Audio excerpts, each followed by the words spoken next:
Call to order the Monday, April 18th meeting of the Richmond City School Board. Madam Clerk, would you call the roll? Will the board members who are present please respond? Mr. Boyer? Here. Ms. Gray? Mrs. Taylor? Mrs. Harris Muhammad? Present. Dr. Jones? Here. Mrs. Pinckney-Epps? Mrs. Larson? Mr. Coleman? Here. Mr. Bourne? Here. You have a quorum, Mr. Chair. Okay. I have, does anyone need interpretation? Interpretive service. Si alguien necesita intérprete en español, por favor, levante la mano. And just want to let you all know that last week we had 6 schools that interpreting services were used, and over 20 interpreters were used. And in one school, Green Elementary, we had almost 80 families that registered, Hispanics, and so it was a great time, great service. Thank you. Carlos, thank you so much.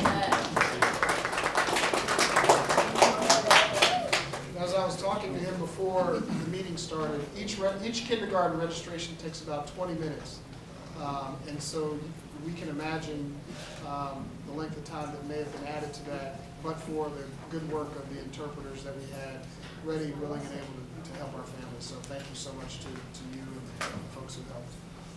Madam Clerk, do we have any amendments to the agenda?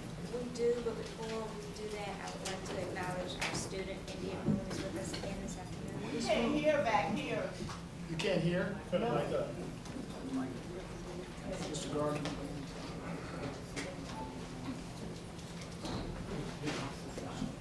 The amendments I have.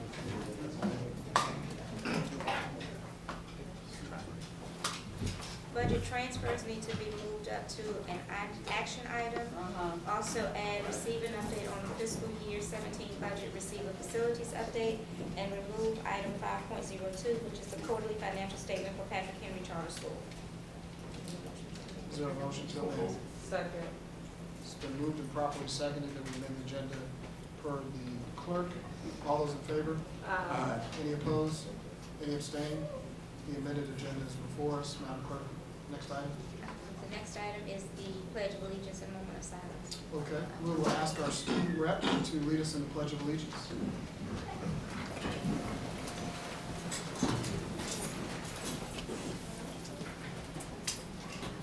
Allegiance to the flag of the United States of America and to the republic for which it stands, one nation, under God, indivisible, with liberty and justice for all.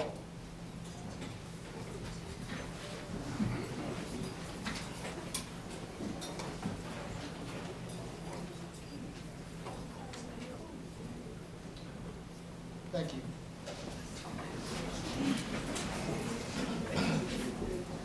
Next item. The next item is recognition, and we have a couple of recognitions this evening.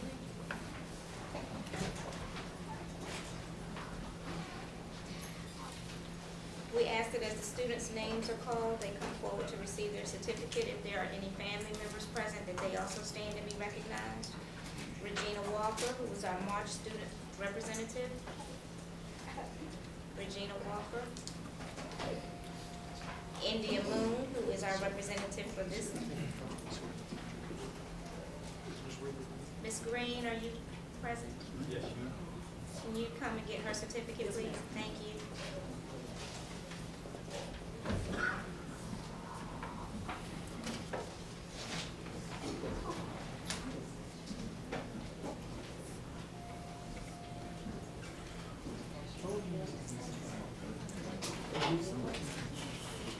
India Moon, our student.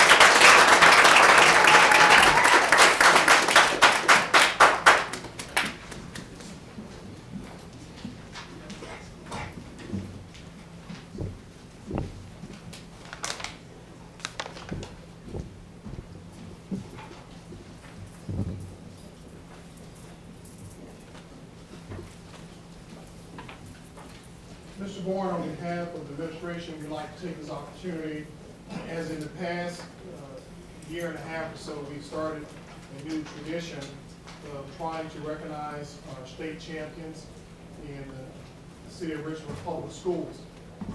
Previously, we had the opportunity to recognize some of our boys basketball team members with a new honor, which is we provide them with championship rings.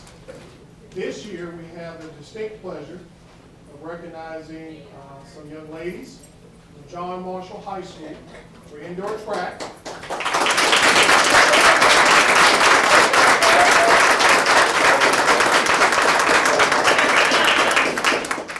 The young ladies are coached by Kelvin Aiken. Is Coach Aiken here? He's on the way from practice. The other person is Doria Arrington Smith, assistant coach. Would you come forward?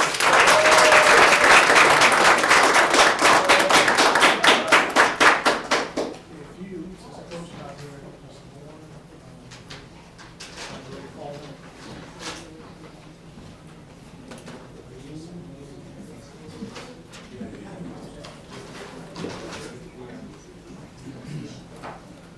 While Mr. Bourne is getting prepared, I'd like to recognize that along with the ring, each young lady will receive a certificate of recognition. The School Board of the City of Richmond certificate of recognition. This award is presented to, and then the student's name, John Marshall High School, award for the 2015 State Championship 4x100 indoor track team, effective April 18, 2016. So our first recipient would be Lakia Addison.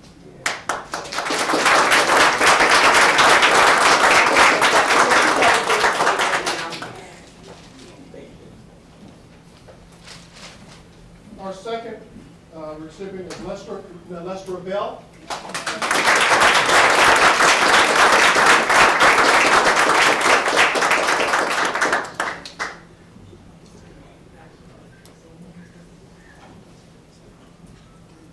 Our next honoree is Destiny Brown.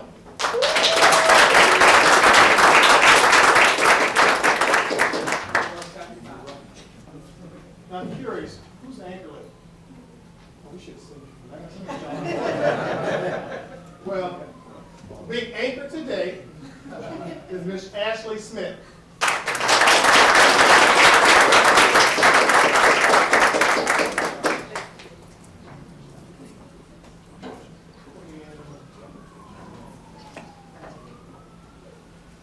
Was that the assistant coach?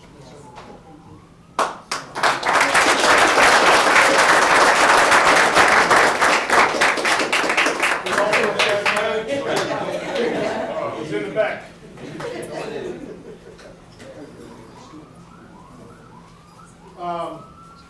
Now the principal is new, so the school has typically paid for the students. It's up to you to decide, coach. Obviously, you encourage our responsibility if you like, okay?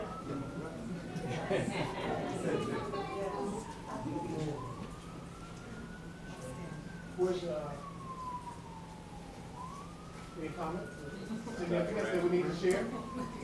No, I'm just really happy for Coach Aiken and the young ladies. And one of his young ladies is in college, running for Virginia State. Virginia State now. So obviously, their hard work has paid off, and we're really excited for them. And Your daddy, yeah, you we're can looking get for the it. next one. Your daddy, yeah, you can get it. Yep.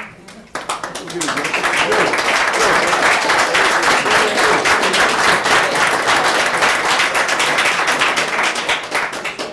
Would you mind if you open that up so they can see what the ring looks like? And it seems that there wasn't one place, and it's not, so we'll take care of that. Coach Aiken decided he did not want a ring. He felt it was important that his assistant coach and girls had the ring. Okay. So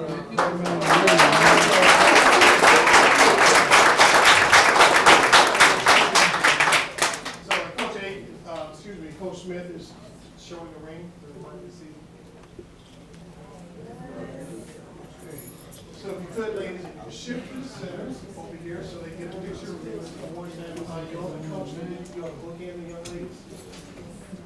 On each side.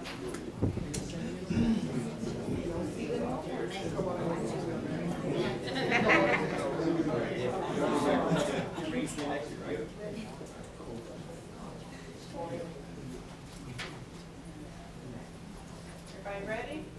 1, 2, 3.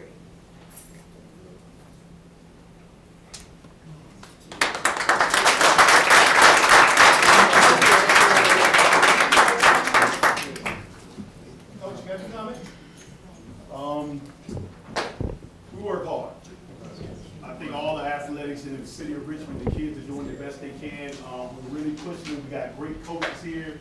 We got a lot of good support. How this came about, first I saw Miss Mimi. Is she here? I saw a member of the school board. I live in Williamsburg, and I saw a member of the school board there, and she already knew. She said, "Coach, you girls won the states. Good job." We spoke, and then probably a couple weeks later, Miss Gray came into my store, and she was like, "Hey, Coach, you guys won the states. We're gonna get you those rings." And I was like, "Hey, there we go." So it all worked out. The girls are doing good. We're on task. We're looking stronger than last year because I only lost one girl, Michaela Addison. She was my captain last year. She got a full scholarship to Virginia State. The good thing with that was, at the time, they were all sophomores. This year they're juniors, and I got a bunch of freshman girls who are on standby. So we're getting stronger, and everything's looking great.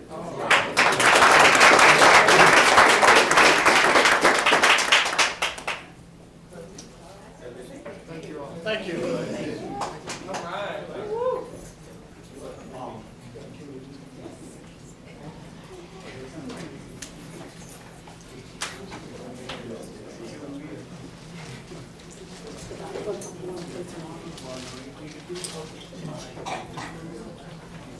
One more thing, we'll be hosting a middle school track meet tomorrow at Huguenot High School. We've been doing it for about 4 or 5 years, and it's been really getting stronger and stronger, and it's getting the kids interested in track and other sports. So our middle school programs are taking off, so you guys, we're all moving in the right direction. Go Richmond. All right.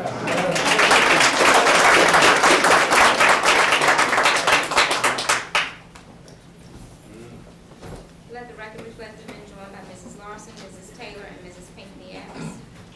Before we go on, I just want to recognize that our student rep, Ms. Moon's mother, is here with us today. Could you stand, please? We're so proud of her.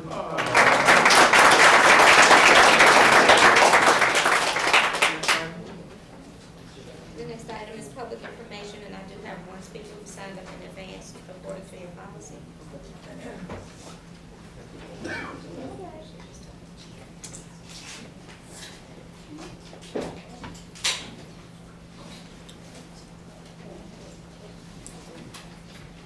Carmen Terrell.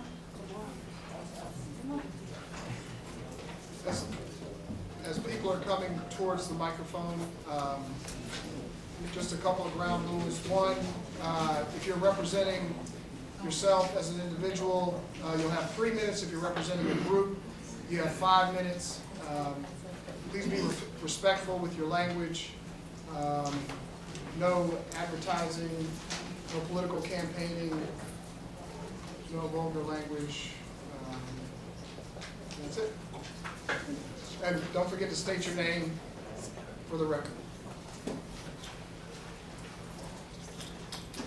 Good evening, council. My name is Carmen Sorrell, and my kids are here. I'm Bonnie Nicholson. I'm being confused. I'd just like to say a few words really quickly. Thank you for your time and listening. First of all, we need to support not just our teachers, but our custodians, our upper staff, our support staff, bus drivers, crossing guards, and volunteers, because it takes a village to help our students. Second of all, the rallies that are going on need to continue until the message gets through that our students are important. Because the message is clear as of right now of what's going on, that our students are not important in terms of the budget and everything. And did y'all know that? My name is Bonnie Nicholson. My name is very cool. And I'm in the 4th grade. And I'm second grade. We attend Marymount first. And what? You're telling me now? I know you're not telling me now. Am I not that important? And my son, he attends community. His name is Terrell, and he asked the same question, is he not important? Now, I see why students really don't want to attend school, but solutions to this is that we don't need to just not only keep the schools open to serve our students better, but to add 2 more middle and 2 more high schools and have buses transporting them there. I'm sure there are grant writers here, so there can be more money for this. I don't care if they live in Fairfield or Randolph Court, North End, South End, East Side, or West Side. Please, bus our students. The bigger goal is to have buses transporting students all over the region like Appomattox, because at the end of it all of our students are important. Thank you.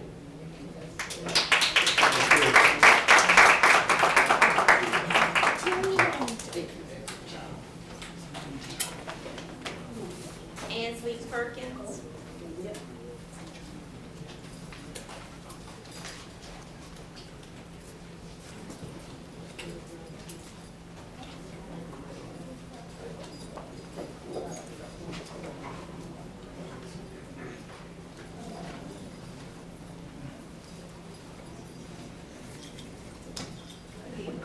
My name is Nancy Perkins. I'm a state resident and one that was tired of the lack of investment in Richmond Public Schools.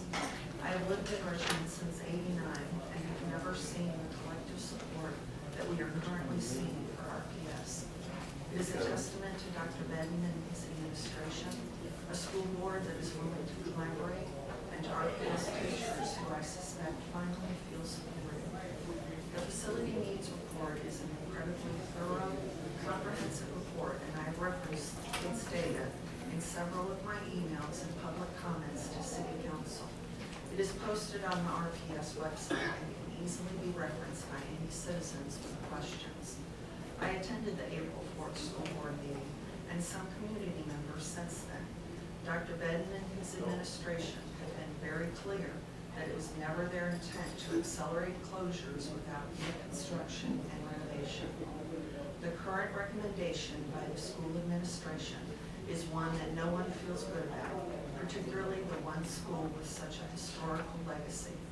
As it was said at the last meeting, the school board can't wait to see if City Council will approve additional funding for RPS.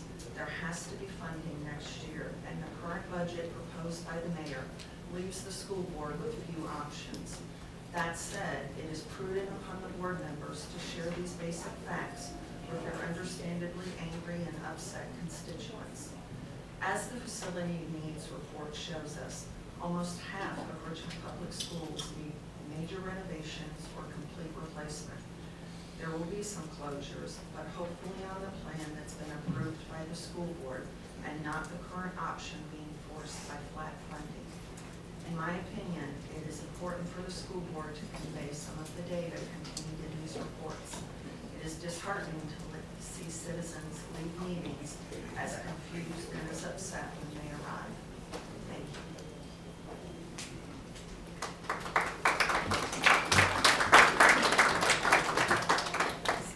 That concludes all of the speakers that have signed up, but as our policy procedure, we do allow anyone who wishes to address us to do so. So if you would like to offer public comment, please line up in the center aisle.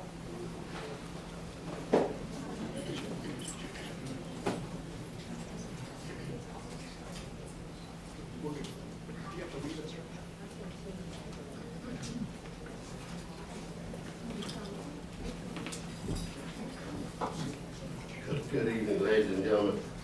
I'm what's left of Marty Jewell. It's good to see everybody. Let me start out by saying, on a positive note, what I have said many times before, that excellent teaching and learning takes place in Richmond Public Schools every day. Every day. It's just not spread out enough. And so I'm here First of all, to say, representing the Education Committee Chair of the Richmond NAACP. I can't tell you how proud I was to work with these folks who helped mobilize those folks who came down to City Hall last month. It was a thing of beauty. And I think we sort of sent shockwave through city government. I called Mr. Bourne the week before and let him know that while we support full funding for schools, we will not faint in challenging the school board to deliver better services. We will not faint. I don't know how many of you saw the article about Hanover recently passing the school budget. Their general fund revenue is $428 million. It's 60% of what Richmond City gets in general revenues. They gave their schools $176 million, which is 41% of that budget. We are giving less than 20% of our general fund budget to schools. So you're working with a structural underfunding for years. What do we need to do to make that point? I'm willing to work with you. We'll call a press conference tomorrow because I'm sorry, Reverend Jones, I got to talk about your dad. I think he's a lawyer. And then double down this past weekend. Don't do that. Don't do that. I've done it. Don't do it. I've done it. Don't do it. The fact of the matter is, this makes no sense. Get a grip. This makes no sense. And you all need to speak up. You need to call a press conference and demand full funding and eliminate this structural underfunding that's been plaguing you all for years. And so, and Henrico and Chesterfield are right there at the same percentage. We're the ones structurally underfunded, and our kids are catching it every day. The fact is that threw me off, Doc. Well, I ain't finished, but you over here. If you are finished. Trust me. What you saying? Leave it alone now. I'm trying to speak. But you're not speaking the right Let way. me speak. You're not gonna disrespect. You're not going to You're not gonna interrupt my disrespect conversation family. here, You're and not I'm gonna asking the disrespect my chairman family. if he will allow If me you to insist on finish. disrespecting my family, take it out of you. Stand in recess. Take it out of you. You don't have to do that. I'm willing to. When you bring up names, you're wrong. Don't do it. You can show me no law that says I can't call names in You here. can't call names. There's policy that you can't call names. Your policy is illegal. Now your passive aggressive BS I will put up with, but you will not call his name. I'm good. The media been blaming the mayor and the council, but Richmond Public Schools be taking responsibility. For real. They do, they really do. I've been saying that for years. They ain't spending money wisely.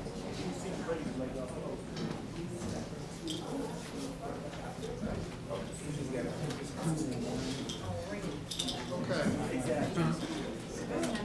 So before we get started, It's done as a delegate. And when all the money. I would just ask respectfully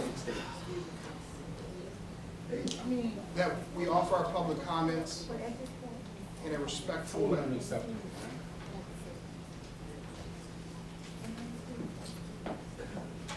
We're back in session.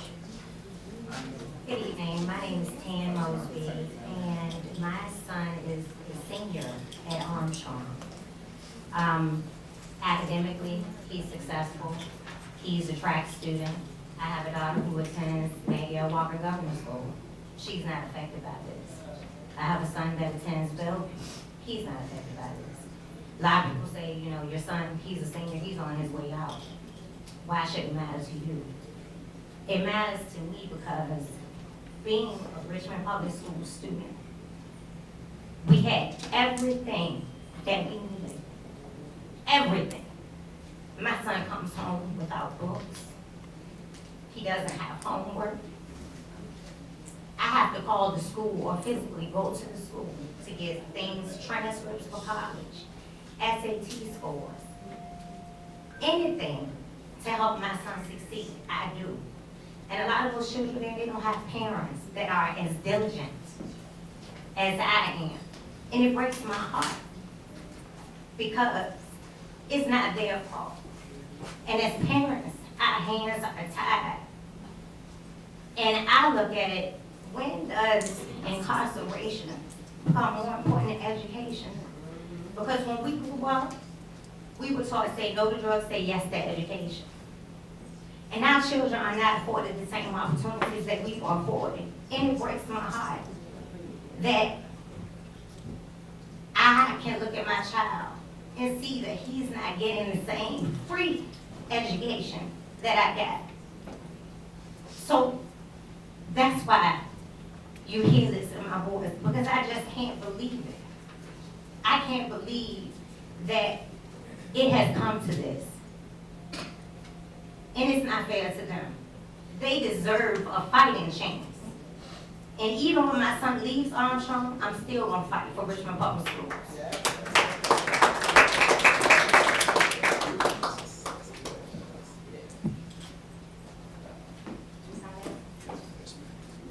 This is the short message.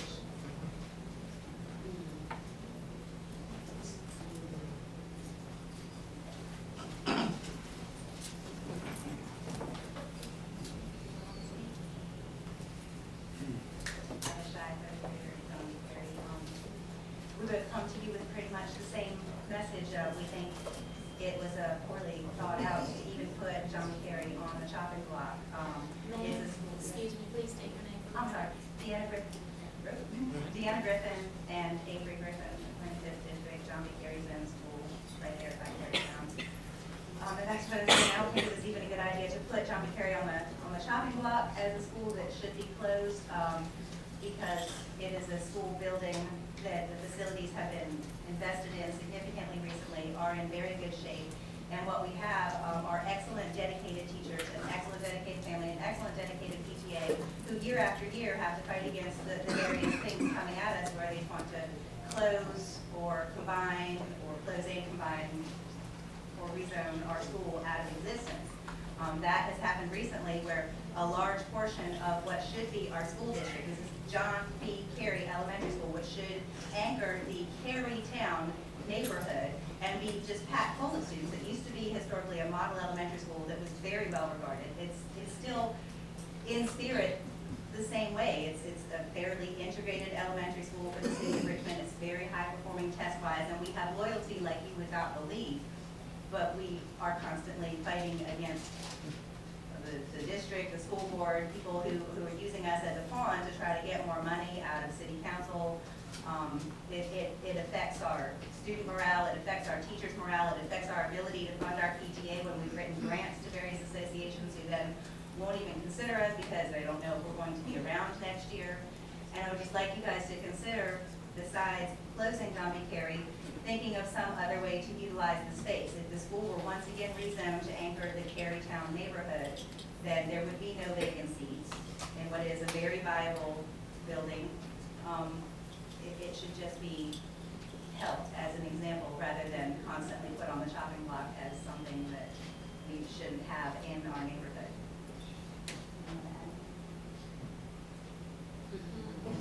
A lot to ask. Straight A student at John B. Kerry. She's been there since kindergarten. Her brother has been there all of the years he's been in the neighborhood, and thank you. Her presence alone speaks volumes.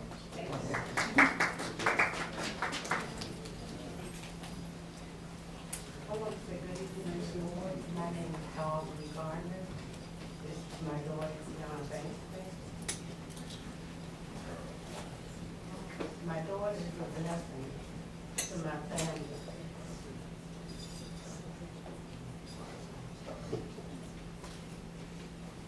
And she has been a student at John B. Kerry Elementary School ever since she was in preschool.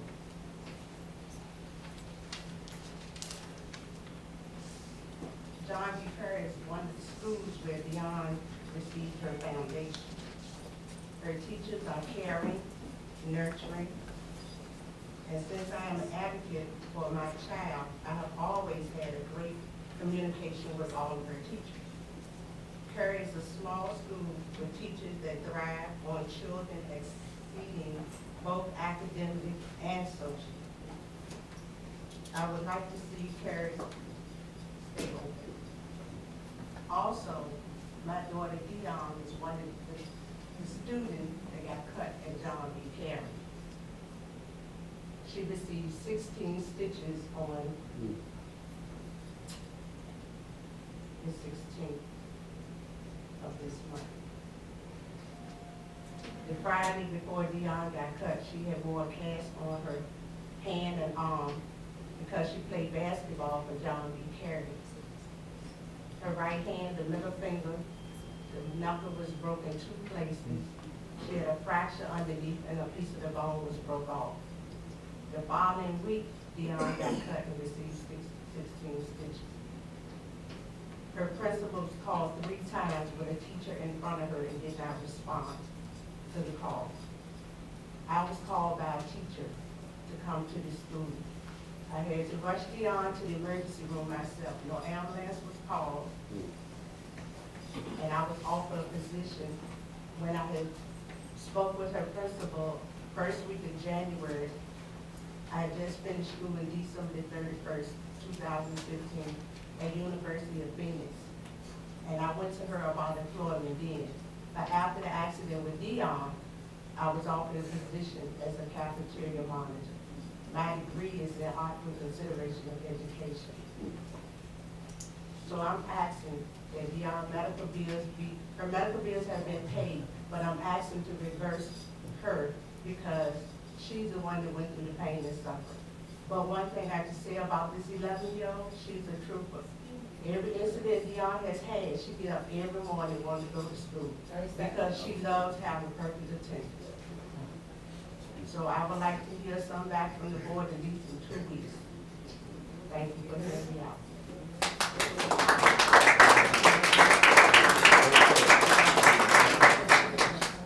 Thank you for your time.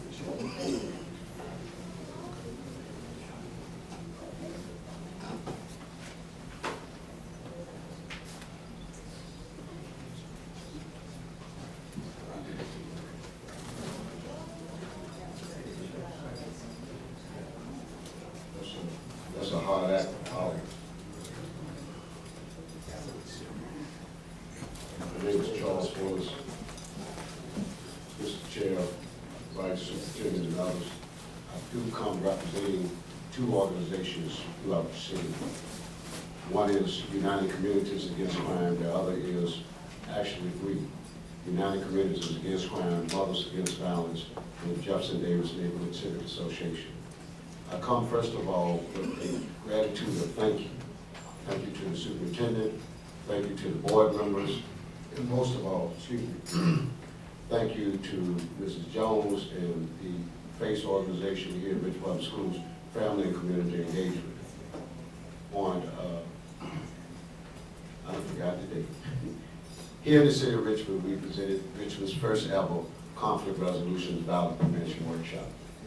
I come to share with the board that it was a tremendous success with your help. I come to share with you also that through just a mere heartfelt communication and action of Dr. Baden and FACE that they came through in flying colors to make sure that everyone that attended, parents, children, visitors, and friends were able to eat lunch, and we ate healthy. So I come to say thank you personally.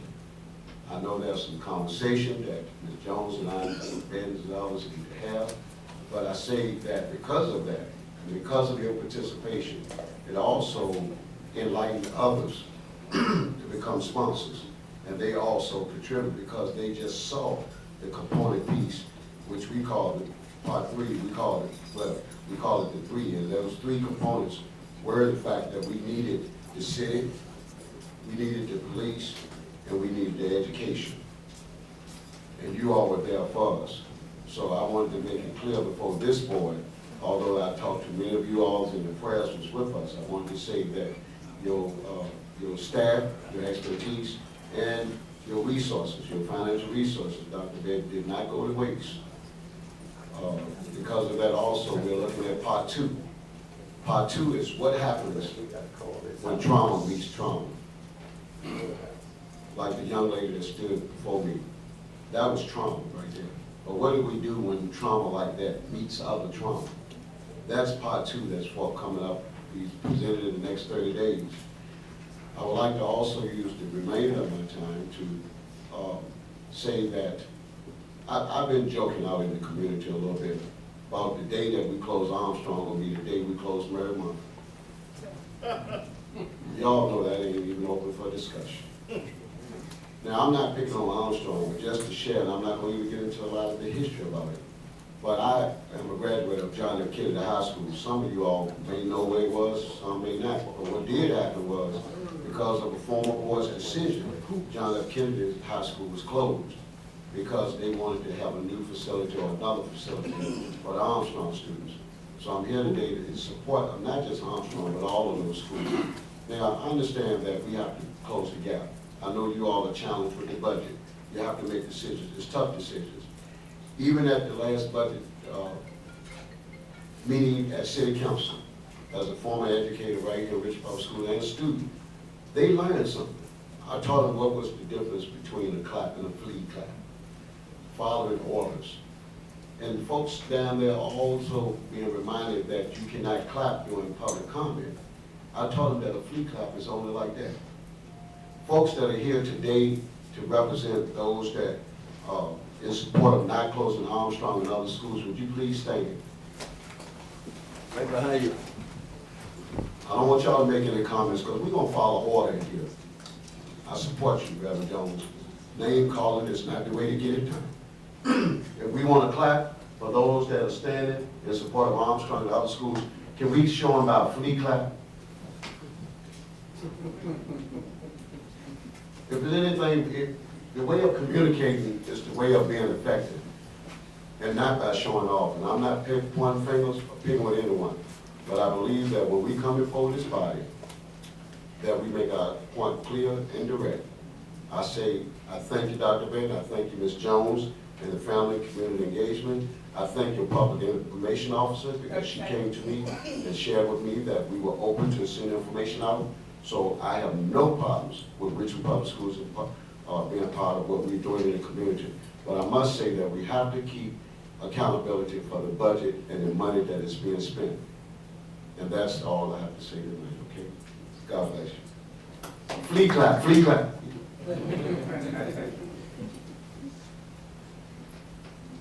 Good afternoon. My name is Reverend Darrell E. Taylor. I'm coming in support of Overby Shepherd Elementary School.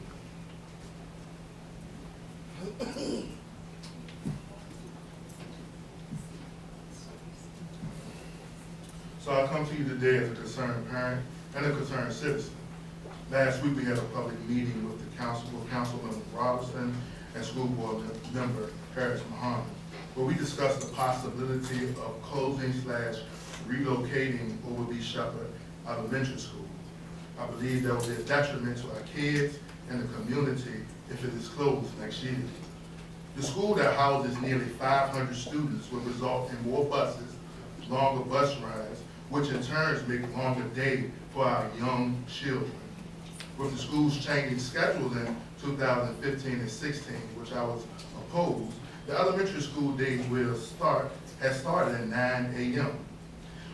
This puts a lot of stress on parents having to leave questioning if a bus will be on time to pick their children up. Also, some parents will find it very difficult to pick their child up if something is wrong with them, meaning sick, family emergency, or early dismissal.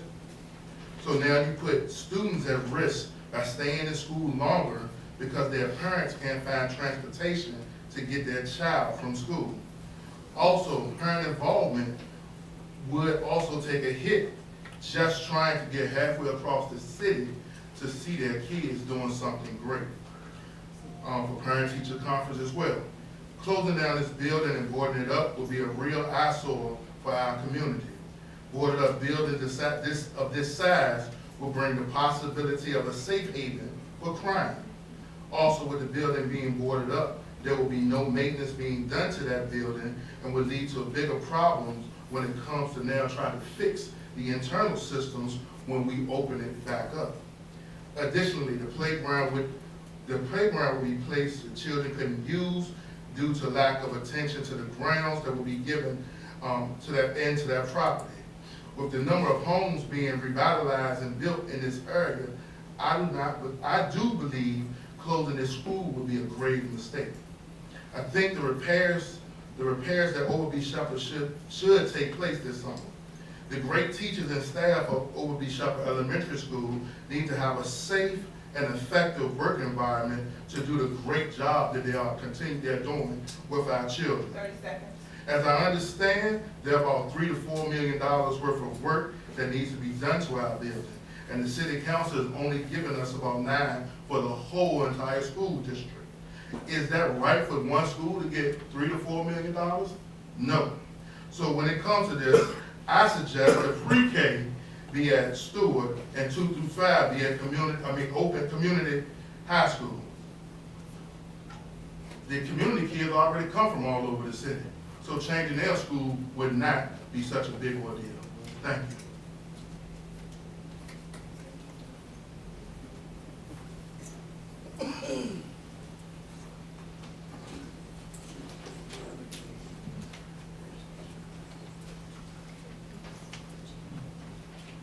Good afternoon, School Board.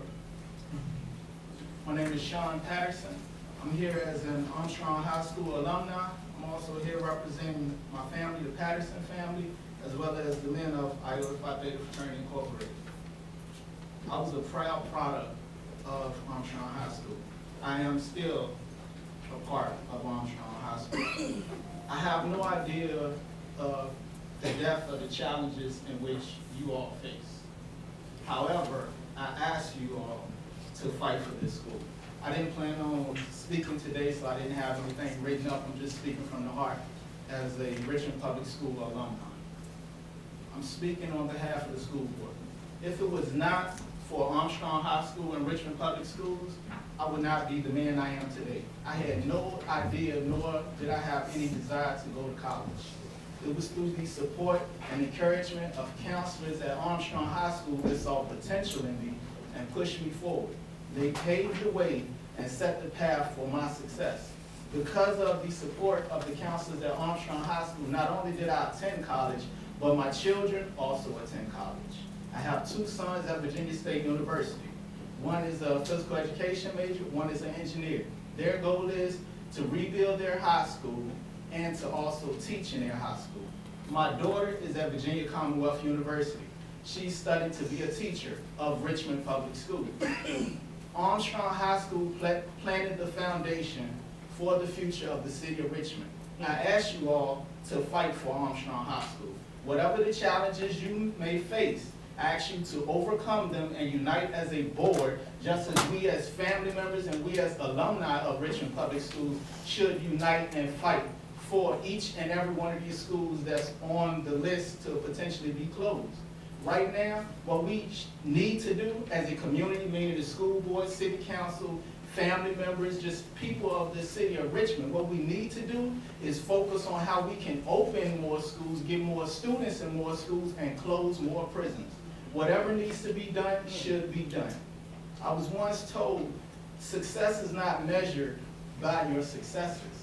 Success is measured by how many times you get up after you fail. Armstrong High School did not fail me, even though I failed several times. The foundation that was established by Armstrong High School and Richmond Public Schools is what gave me the motivation, the drive, and the desire to continue to get up. Because of that, my children follow those footsteps, and they are transcending far greater, far better than I ever even dreamed or imagined. The seed was planted by Armstrong High School. The seed was planted on fertile ground. I ask you not to take that seed away from fertile ground. Thank you.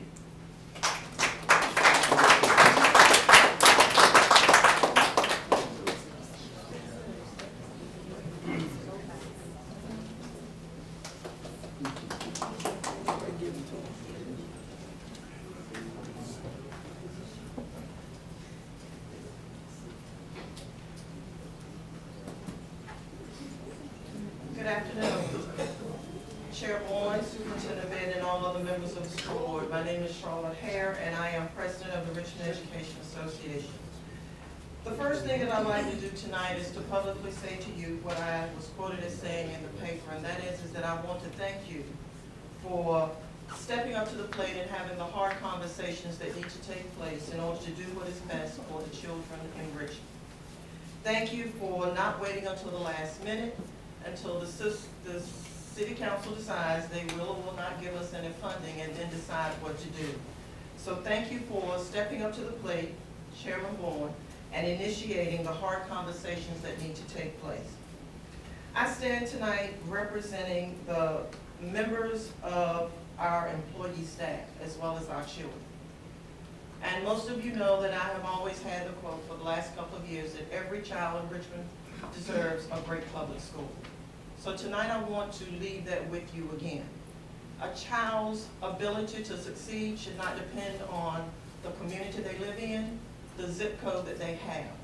Every child in this school system should be able to get a great quality public education and a safe building no matter where it is in the system.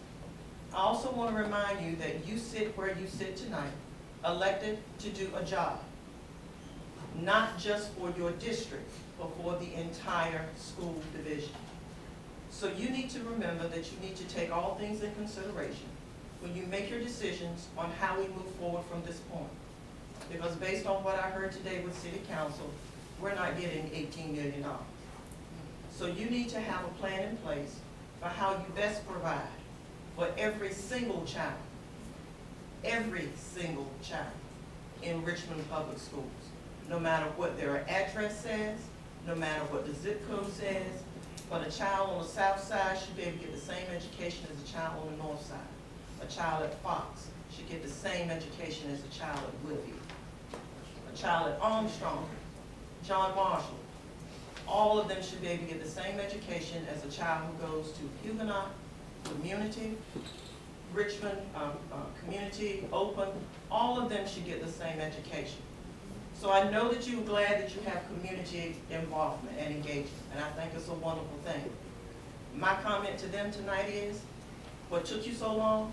And don't stop. You can't stop advocating for your children. You should be standing here more than I am advocating that your child has a great public school. It takes the whole community to do this.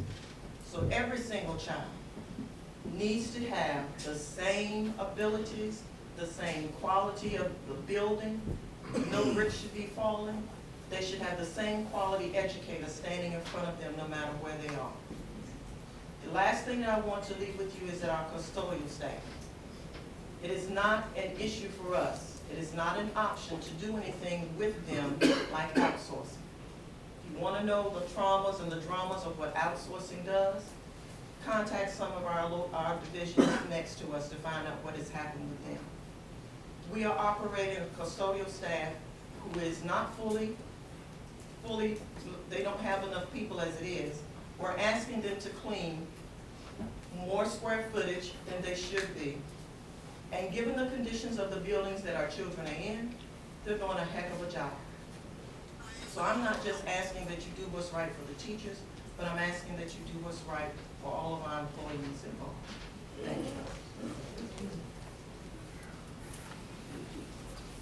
Good evening, my name is Sheila Anderson, and I'm here because of the meeting that we held on Thursday. Y'all gave us this great speech of this, that, and that, to try to pacify us. It's not gonna happen. We need to see it in black and white. Where can we go to get this information for the data that y'all put out? That's all we asking. And second of all, a question was raised, where have we been? The class of 63, 66, 68, 69, 70, 74 of Armstrong went to the school in 2012, asked what we could do to help. And the principal told us straight off she didn't need our help. So what do you do now? What do you do now? That's all I have to say.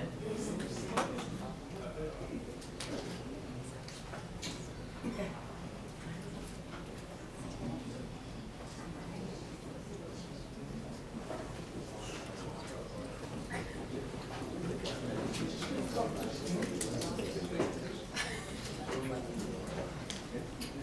evening. My name is Roderick Bullard. I have came before you on numerous occasions about different things and taking responsibility and stepping your game up and to make sure that you deliver the services that you need to deliver. I've been pushing about athletics, academics. I've been doing it for over, 12 years that I was at Armstrong. I've been pushing for this. Now we have come to this that a lot of people are saying that you're not delivering the services. Why would we give you $18 million if you're not delivering the proper service? You all need to take some responsibility also as a school board and as administration.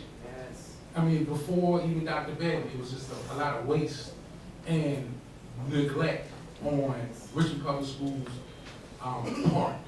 And ultimately, I've been preaching this for years, standing alone. I say, if you want to get more parents involved in the community involvement, have night games. I push for that. I said if you need to honor your former coaches and athletes. I push for that. We got it done. We got night games. We got a Hall of Fame now. That needs some work. That needs a lot of work. But ultimately, the things that I have told you to make a better school system, is you starting to implement them and put them in place. And I thank this school board for that. And I can give you that. And I will do what I need to use the resources that I can do to help you get the money you need to get, or what we can get, if we can get 10 million. But ultimately, you have to put a product out there. That's just like being in the NFL or the NBA. You a team, and you got to put a good product out on the floor, or people not going to come support you. But I told you one day I'm gonna come with an army, and I got an army of Armstrong people because they're mad. They're mad as hell. They mad about everything. I'm mad about it. Because also I went to Armstrong. I played football there. I played with Sean. I played with JJ. We was teammates. We won. We didn't have a lot. But ultimately another thing is, I don't like the foolishness, the rhetoric that the mayor's taking, because as a delegate, everybody they're so ignorant to his record as on part of education. If it wasn't for him, I would have never went to Norfolk State. He got me into Norfolk State. He came to me and my mother at Fort Baptist Church when I was having a hard time getting into schools, and he stepped up to the plate and he said, you can go to Union, Virginia State, Hampton. He said, wherever we can get them, we can go, and that's what happened. Also, another thing, his record of putting education first, in all the records that he put more bills in, education bills, as a delegate than anybody. Him and Benjamin Lambert pushed for more education, and it wasn't for them, we wouldn't have the facilities at Norfolk State or Virginia State. Know his record before you start attacking him on education. Thank you.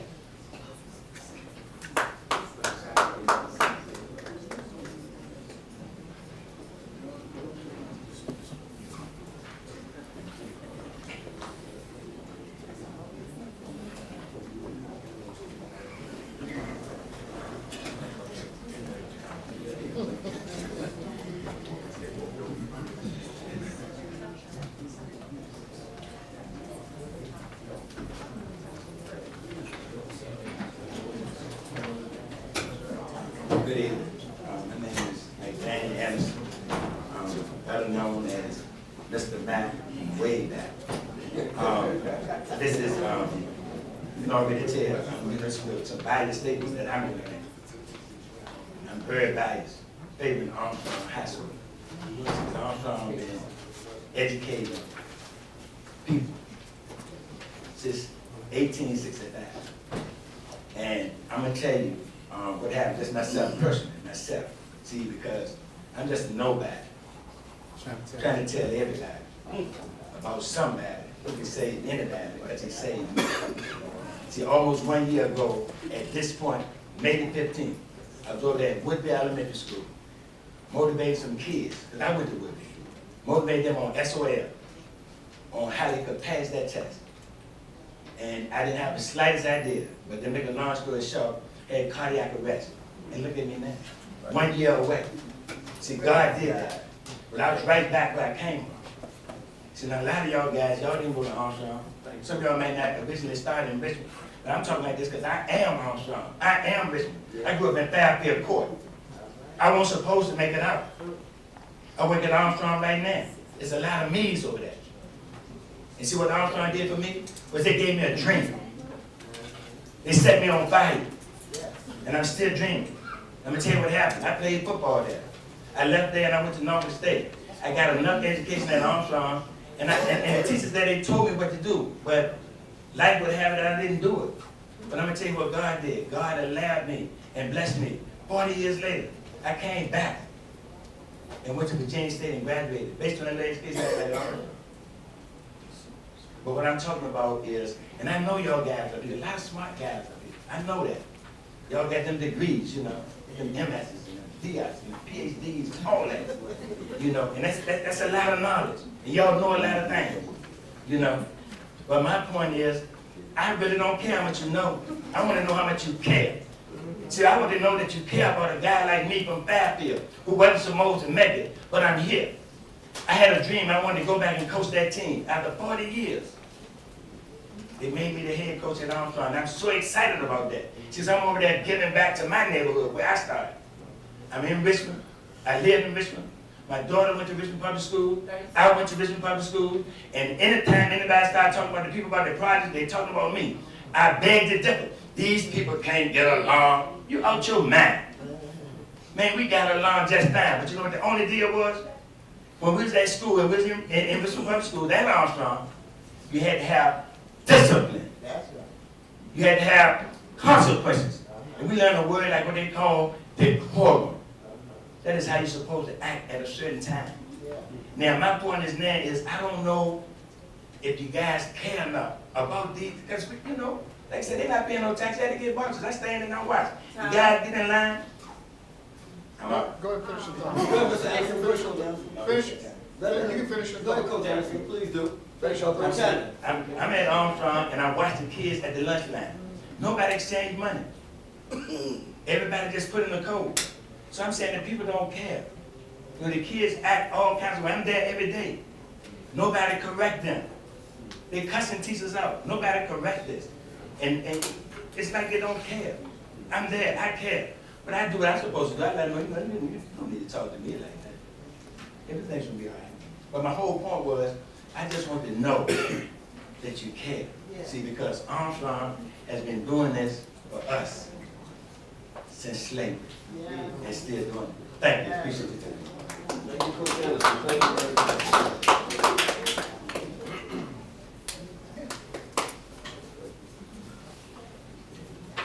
Good evening. How y'all doing tonight? My name is Alfred Holloway, and I graduated from Armstrong in '75. And, you know, I used to watch my uncle come up here and speak before y'all. His name was Delano Page. And he taught me a special thing, to care about those who couldn't stand up for themselves. And, you know, when I seen on the news y'all was going to close Armstrong, it kind of shook me, and I like, they're going to close Armstrong. Well, how about the kids? And the main purpose is the kids. So what I'm saying is y'all, most of y'all have kids, and I know y'all love y'all kids, and y'all want the best for your kids. Y'all wouldn't want to see the school that they go to be closed, and then they busted over to church here. So I'm just asking y'all, have a heart and understand that these kids need us. Because what's going on today is a lot of killing and a lot of things that kids get put in, not because they bad, because sometimes of the situation they put in that y'all probably don't know about. But what I'm saying to y'all is, have a heart and just think about what y'all gonna do. Because, you know, I look at this. Y'all talk about the diamond, where y'all won't put it, can't put it down here, we want to put it over here. Y'all got money for a baseball field, but y'all don't have money to try to make sure that kids survive and make it out of the projects. Y'all got to live with it.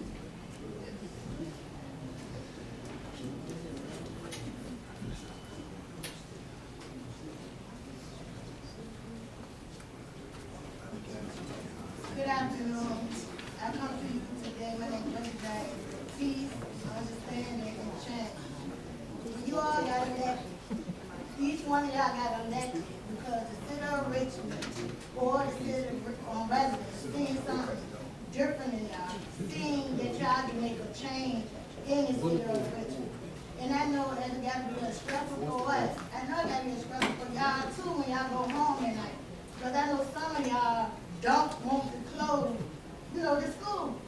But to one person on the board stand up and tell the truth, what went wrong with the budget, why y'all choose to close the school, and what the money went, we sit up and people gonna keep coming up here, fighting and fighting and fighting, until we get the job done. Y'all close the old Armstrong, y'all ain't do nothing with it, y'all keep closing these schools and they just there. Oak Grove closed, they're just there for people just to destroy it, spray paint it, vandalism, break in, steal the air conditioners, like, it should be, if y'all gonna close and do something better. Y'all say y'all gonna build a new school, but open up the school for resource centers, daycare, different things they have to sit there rich. Or find someone that's gonna do something special with the school to save you little kids. That's not little. The little kids hear mama and them talking about the schools closing and stuff. You don't want to think y'all mean person when they see y'all like, oh no, they closed out of school. They want to see something special in y'all. Y'all want something knowledge, and then it's time for re-election. Like I said, one person standing up. Look at all these people. We got y'all back. Just tell the truth. That's all I got to say. Have a good day. Good evening. A graduate of Armstrong 1969. Do not need no money. What are the funds? How would your kids like to go to the city schools? Your kids do not go to the city school. Sir, please state your name. My name is Mr. Michael Alexander, a graduate of Armstrong High School 1969. Where are the funds? Why would they want to close the only black school in the East End?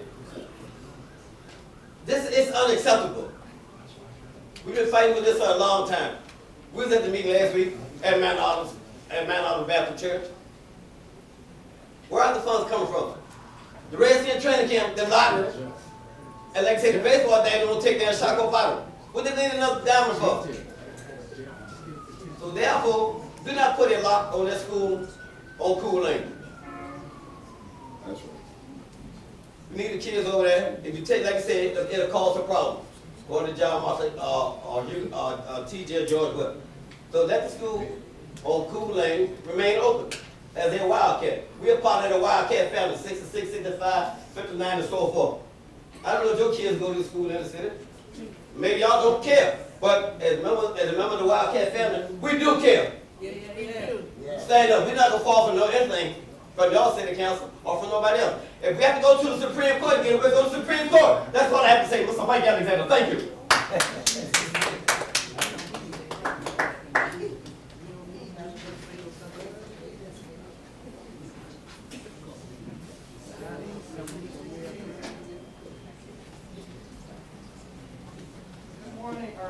Good evening, board members.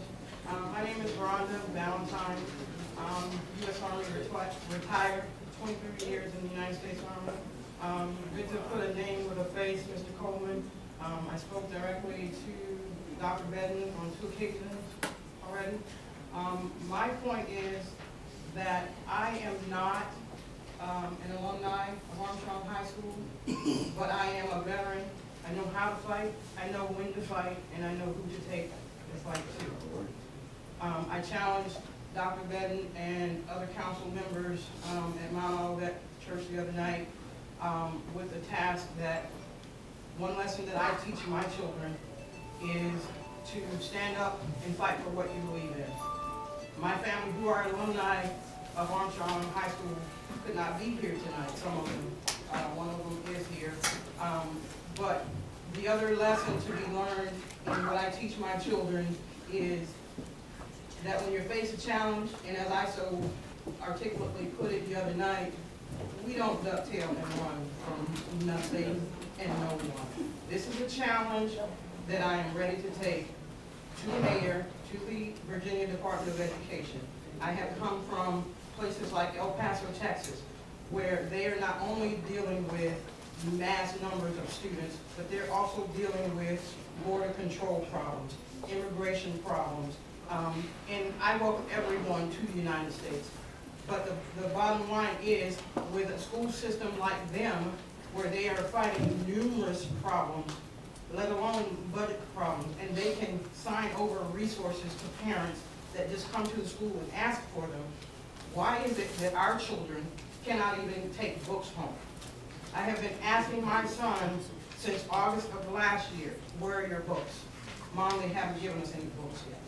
I've spent numerous days in the office with Mrs. Hawkins, Mrs. Carter, different staff members. I've demanded that my son's teachers meet with me on a regular basis. Sometimes I get all of them to show up, sometimes I don't. I understand that they are parents too.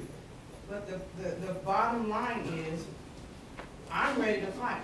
I'm sitting here, I'm doing research, and I see that several council members have suggested and brought proposals to the mayor that would free up money for these schools to stay open. 30 seconds. But everybody seems to be backing off because the mayor doesn't approve. Don't ducktail and run. I'm ready to go to him. I expect for you all to be on my right-hand side. Let's go do this. Thank you. Thank you. Hi everyone, I'm Jenny O'Donnell, and I have 2 girls at Cary and 1 daughter at Bedford. And I'm here to talk tonight representing schools of Hawley, PTA president there. I think since the news of Cary has broken out, we've been able to meet a lot of our neighbors, a lot of our community that we might not have gotten to meet. And I've realized that Cary is actually a really loved school from a lot of people that I wouldn't even know wouldn't know we were even there. People that have either had kids, grandkids that have gone there, and so it's something that it's become a staple in that neighborhood. We have the support of the Carolina Civic Association. I mean, Ms. Taylor went and spoke there, and they're very supportive of our school, and they're willing to help us in any way that they can as well. And not to mention, there's a lot of young married couples in that neighborhood that have come up to me and said, they don't want to see the school closed. They have kids they want to send there. And there's quite a few. And the housing market around there is the houses settle like that. So I know that that school can become the place it once was. I didn't live here at that time, but what I've heard that it was, one of the top schools. So I feel like it can get there. It just needs opportunity, which it hasn't been given, unfortunately, for a few years. The other thing I wanted to say is that, we have our teachers and our staff. They have been through a lot. It's just as much as all these other schools. And it's really not fair that we continue to do this sort of thing every single year, and especially at the time frame that it is. Right before summer is coming, and it gets everyone in a huge uproar. The teachers are very stressed. They always ask me, they've asked other parents, what's going on? And it's just not really fair to be able to be hanging like that and, not be able to have an answer. I also, Binford is one of our feeder schools. Binford's got their arts integrated program that is wonderful, and my daughter loves it there.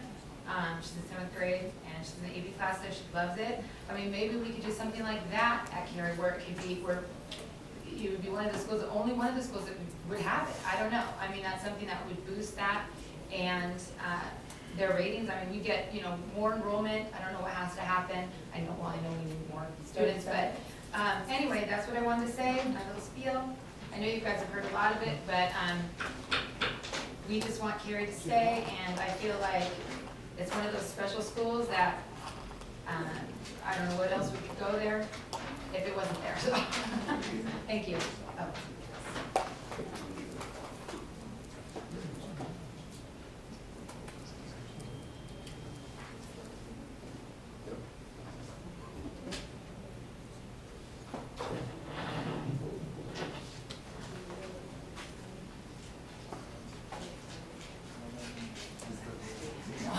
Is there anyone else that wants to speak? I know the line was long and hasn't had a chance to speak. Anyone else that would like to speak? That didn't say? This is the last call. Mr. Chair, let the record reflect we've been told on the screen. Sorry. 30 minutes.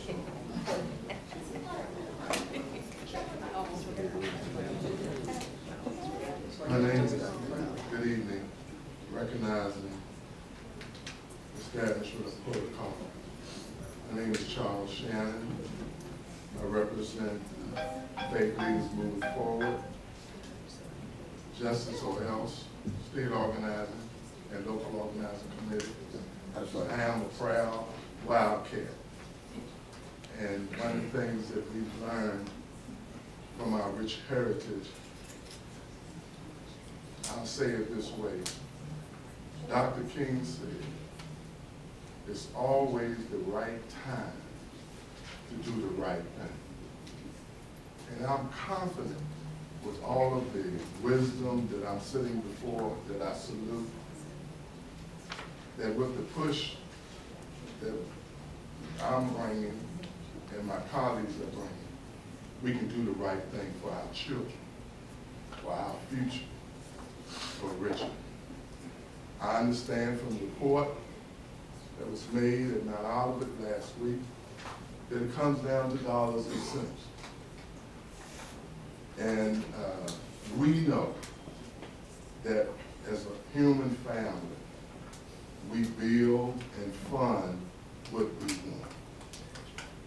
And I'm asking that you will take this fire that we're bringing to you, and it needs to be brought to you, and carry it to City Hall. And we talk with the mayor and everybody else so that we can do what is right for our youth. I know we can do this. And I'm confident that we will. Now, I'm just giving them a time.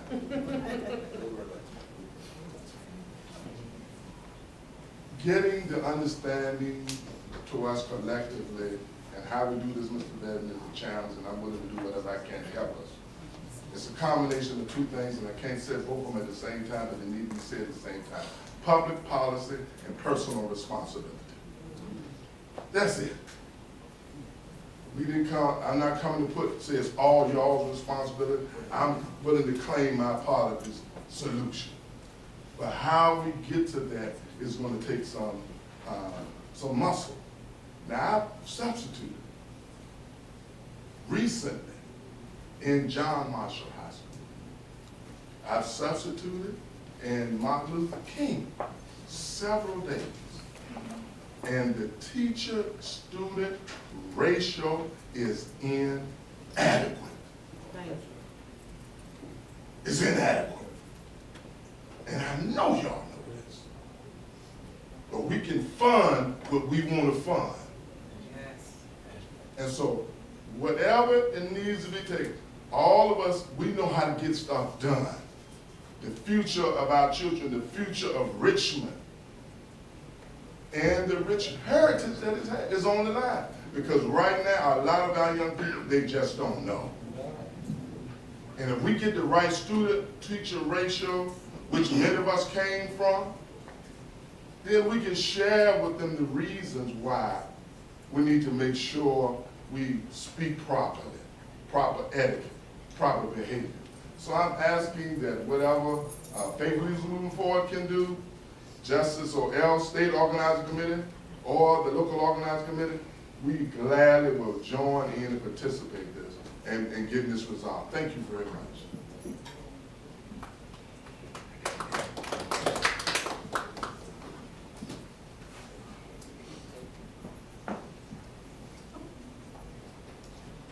Good evening. My name is Tawana Mason.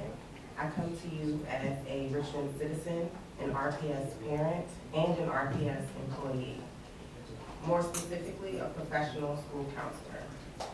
During the past 2 years, particularly at the elementary level, school counselors have faced an uphill battle in serving the students, teachers, and families of our district. At minimum, each licensed professional school counselor, pre-K through 12, is required to have a master's degree and valid teaching license. However, ignoring our qualifications, skills, and talents, we are often the catch-all to non-counselor duties such as child study chairpersons, records coordinators, and testing coordinators, while counseling services are outsourced. During times such as these, uncertainty, emotional vulnerability, wavering trust, and high turnover, our students need highly qualified mental health professionals who can offer comprehensive leadership toward the building of a better district. We are bridge builders. At John B. Carey, I've had the opportunity to watch our students thrive in spite of. I've been at Carey for 5 years, and I'm now serving under my 3rd principal. So again, I say, if I'm feeling unsure, stressed, reacting to trauma, and trying to thrive in spite of as an adult, how are my 5, 6, 7, 8, 9, and 10-year-olds feeling when they don't know? Will my teacher be here tomorrow? With nothing. Will my school be open? With budget cuts. So I just really come to you tonight asking you to take a slightly different perspective in looking at the resources that we do already have and how can we better engage them. Thank you so much.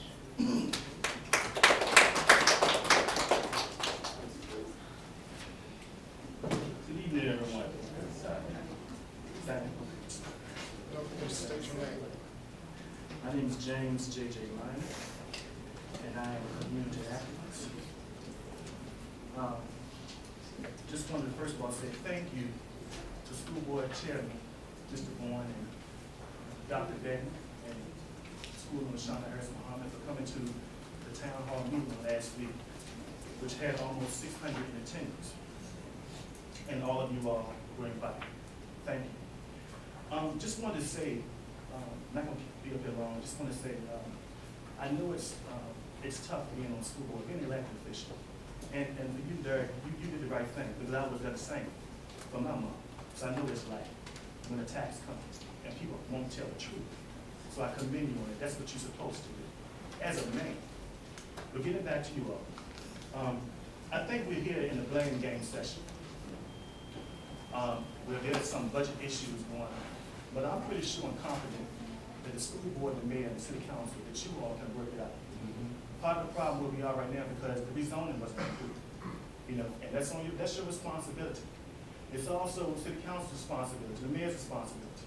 It's our responsibility as a community to step up to the plate. Because the truth being told, even if we do get the $18 million, what are you gonna do to maintain it afterwards? That's a big question. No one has presented that yet. Afterwards, what do? Will we be back at the drawing board? People, all I'm saying is there's a movement, there's a crusade, and it's moving fast. And people have been asleep for a long time, but now I think folks are awake.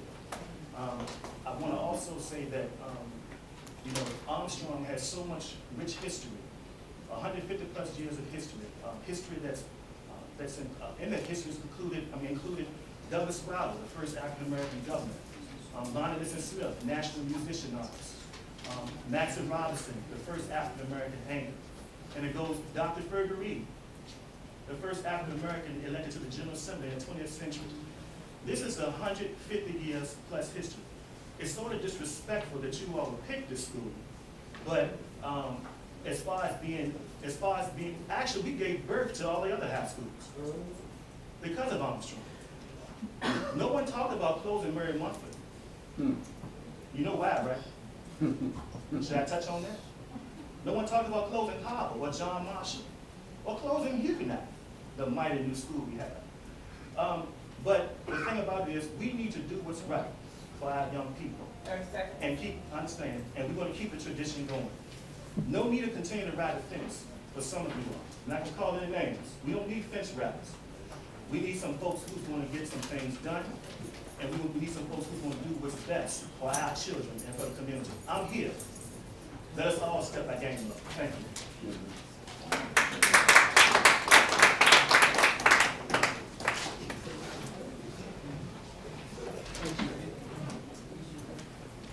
Madam Clerk, next item on the agenda. The next item is item 4, Mr. Chair. Ms. Adams. Madam Attorney, is this the appropriate place for me to ask to relax the rules and make a motion? The proper protocol would be to, I don't know what you're making a motion for, or report that's on the agenda, but the agenda has been adopted as amended, so you need to discuss whatever you're trying to do with the chair. Okay, I'd like to speak to the public comments that were made, and make a motion to table any and all discussion and consideration of the administration's recommendation to close schools as an option to fill the gap in the event RPS does not receive full funding. Ms. Before you got here, we amended the agenda to include an update and budget discussion, so it might be more appropriate in time. To make that motion, yes. Thank you.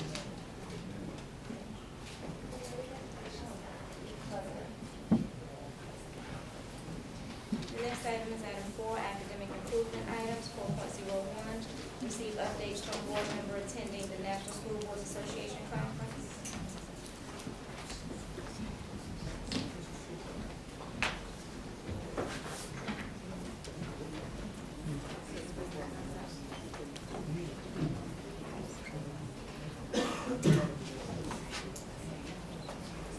Okay, hello everyone. First of all, I just want to say that I'm so appreciative of the ability to attend the National School Board Association Conference in Boston. This is my third time in attendance, and it is truly an opportunity that reveals to me so many things that we make decisions on every day, and so I consider it a tremendous opportunity. I'd just like to be brief and say that I was just made aware that I'm scheduled to make the presentation on Wednesday. After returning back from Boston, I went straight into community meetings as it relates to school closures. I had 2 meetings, 2 speaking engagements that I was fortunate enough to be able to make. Therefore, I was not able to prioritize preparing for the presentation.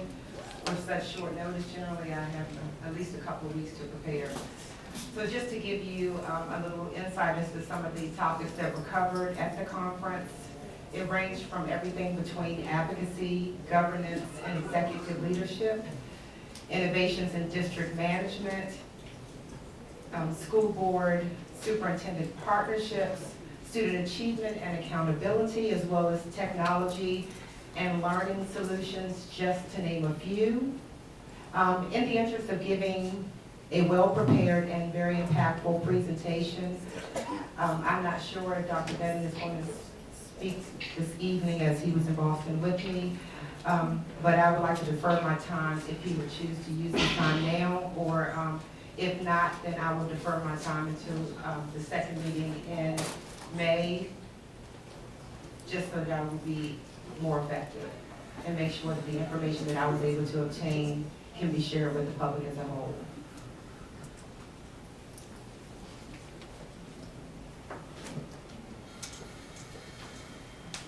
All right, thank you, Ms. Taylor.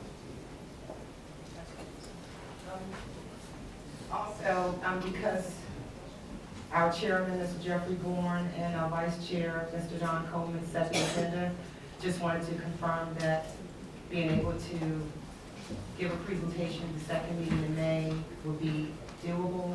I just gave an overview of some of the topics that were covered, but after returning from Boston, I went straight into community meetings as it relates to school closures, so I wasn't afforded time to prepare. So I just wanted to make sure that was possible so that you all, as well as most importantly the constituency, will have access to the same information I was able to receive. Can we do it on the first meeting? Can we do it on the first meeting in May? And the only reason I ask is because council is scheduled to vote on their budget May 15th. I think our second meeting is after that, so you would have to make some budget decisions at that meeting, and I don't know how long that's going to take. Okay, if that's the It's May case. 2nd. So 3 weeks from now. I think that's very doable. If there should be a problem, then I'll reach you offline, but that should be very doable. Thank you. The next item is 4.02, discuss the superintendent's evaluation process. Madam Attorney? Just as a follow-up to our previous discussion regarding the process, and I'd like to remind board members, as I did the last time, I'm really talking about the process of the superintendent's evaluation right now. If there are any specific questions, or you know, you're not sure about whether your question is, should be addressed now, just talk with me offline. What I'm passing to you is a rubric that should look familiar to you. A couple of things are highlighted on your second and third sheet as reminders and updates, so to speak. So basically, what you have is a rubric. Where we left it was that the superintendent and the chair and vice chair would talk about the performance indicators. And what you see here are the performance indicators that are for your consideration. They are should be familiar to you because they're just a portion of the performance indicators that were used the last time. I'd like to remind board members that the performance indicators are only examples of performance standards, and that anytime an evaluative comment is made, it should be made at the performance standard level. Not to get too far into details unless there are questions, just to give you the timeline that we're going to be following this time. As was the last time, the superintendent will complete certain documents for your consideration, and we'll have that by May the 13th. Board members are to receive documents and the rubric on the 16th of May, and to return the completed documents, completed evaluations by May 31st for discussion, if all goes well and according to the timeline, either on June the 6th or June the 20th, which would allow you to complete the evaluation process per the contract or the agreement by June 30th this year. Are there any process questions? Ms. Epps? Yes, I know at the one of the previous meetings, we talked about the chairman and the vice chairman working with the superintendent to identify what would be, I guess, performance standards. Where are you all in that process? This is our. Right. This is what we're using. And what we want, when we went into this with, and Mr. Coleman, Ms. Lilly, Dr. Evans, correct me if I'm wrong, we didn't want to, if at all possible, deviate from what's been tried and true, which is what the state provides you.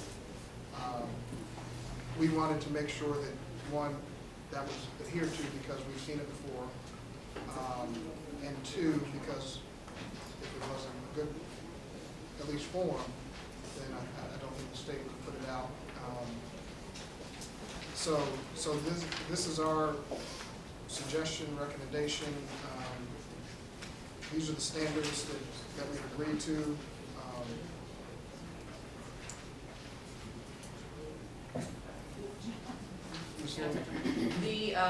As I said earlier, the standards are what they are, okay? When you say standards, are you talking about, what are you talking about? The performance standards, number 1, mission, vision, and goals. Okay. Was listed as performance standard. Number 2, planning and assessment. There are 7 of them. Okay. Instructional leadership is 3. Organizational leadership and safety. These have not changed. Okay. All right. The indicators which support the standards, you'll see that there are 5 under each category. Okay. The last time there may have been 10, there may have been 8, there may have been 9. These aren't different from what's been there before, but there are just a fewer of them, if that makes sense. So instead of 9 and 1, you see 5. Okay. But these are the same indicators that you saw the last time, minus those that have been deleted. So if you have concerns and questions about what they are, you can talk to me offline and we can get that straight. This is by no means is for you to start your work now on this. You have to still wait for the documentation that you get to consider as well that's going to be submitted by the superintendent. Okay, one follow-up. Since we're talking about evaluations, where are we on our own evaluation? that's covered. Mr. Coleman, Right. lay that out for us after we're Okay. done with this discussion. It's part of the evaluation process. Dr. Jones, Ms. Larson, Ms. Gray, Ms. Harris Muhammad. Just a quick clarifying question. The highlighted section on page 3, in the school board, we were on the individual assessment, determines performance unsatisfactory, specific instances required. I'm just trying to figure out, is that for anything less than proficient? Just curious. That should translate into the unacceptable, That, okay. the last Just the category. okay, all right. Ms. Larson. And that's from the new language of the implementation. Sure, I understand. Last time we talked about this, I asked a question about how we tally the results and the process we went through last time, and asked that it could be documented so we could follow the same procedure. Is that? That piece is not before here. I think you said lessons learned the last time, so I'm hearing clearly that you mean now the tally piece, and that's something that I can bring forward when I present the package to you all. Okay. Yeah, I think it would be better to have it in the front end so that we're all in agreement. Ms. Gray.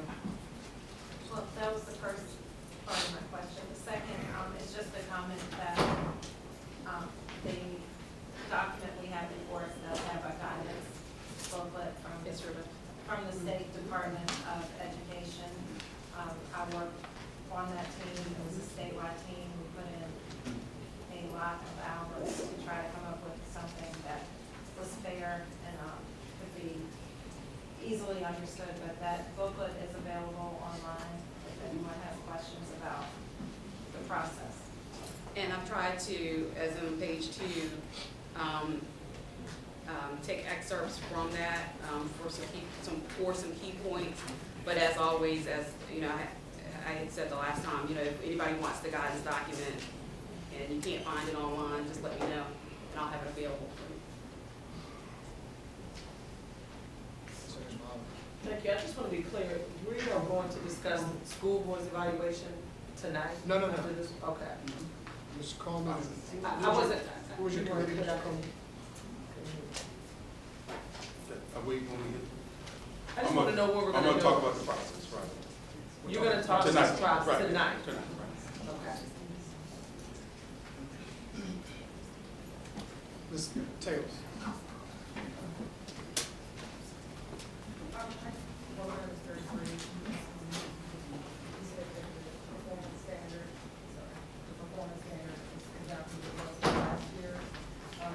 There were 7 last year.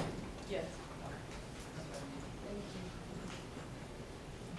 Any further questions on this document or the timetable that Ms. Lilly has laid out for us? Ms. Adams.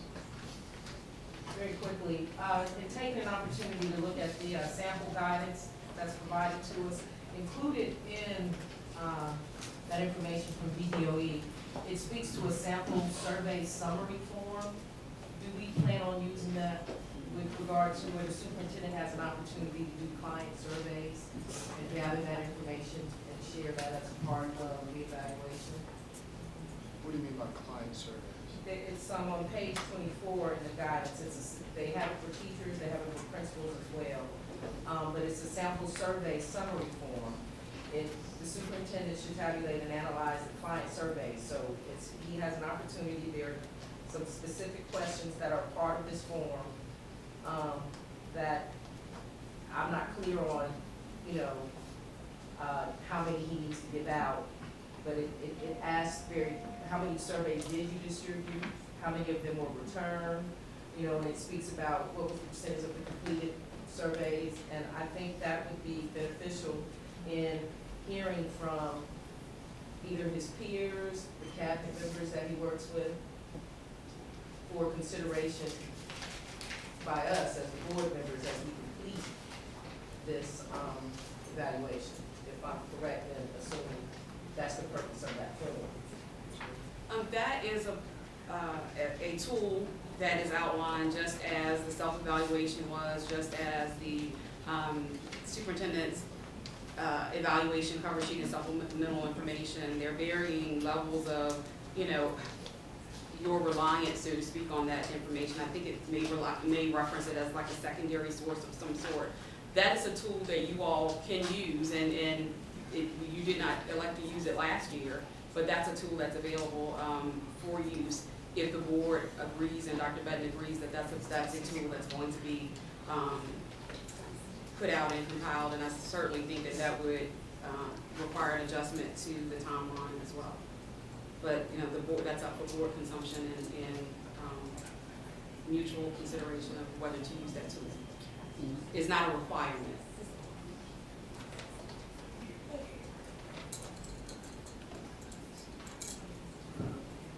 Any other questions on the process, on the topic?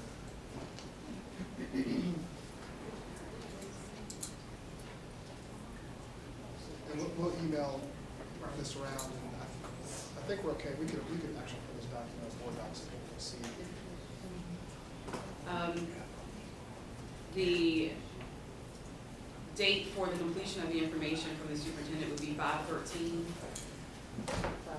5/13. You would receive your package, which would be the rubric as it was presented here, the documentation that was presented by the superintendent, whatever instructions and guidance that will be included in that on the 16th of May.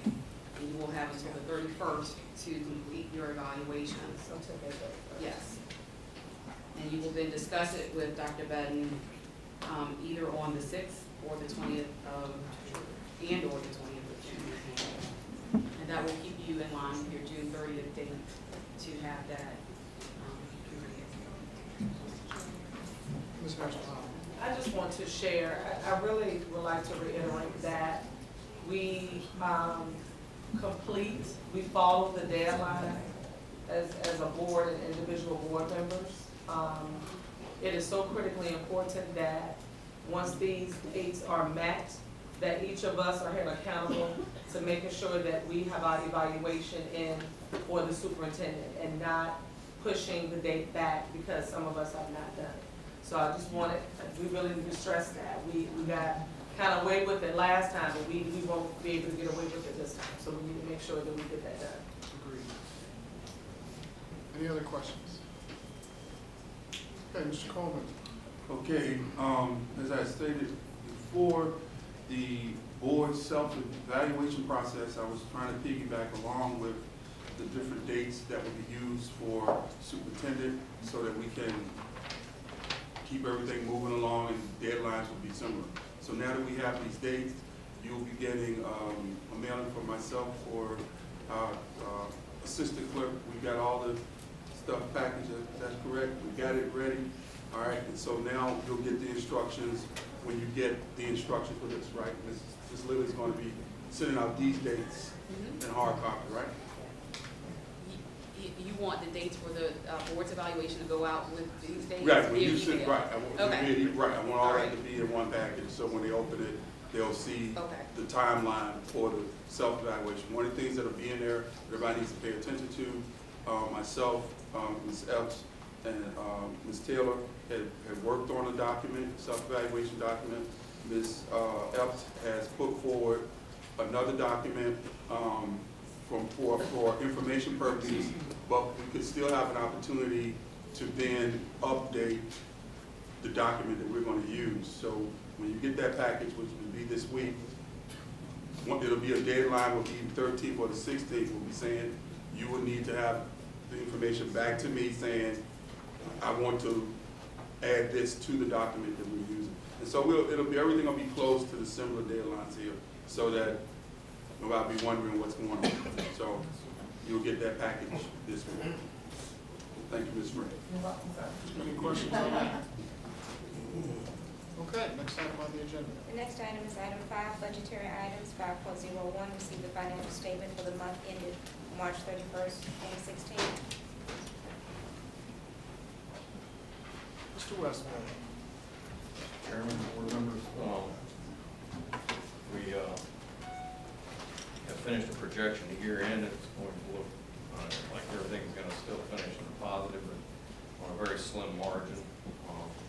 Enrollment is down by maybe 200 from what's being reported for March ADM.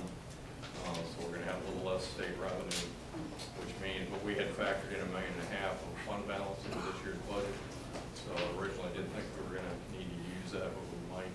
So not 100% certain yet, but other than that, everything is looking pretty good overall. So March report's nothing exceptional to remark about that unless you have questions.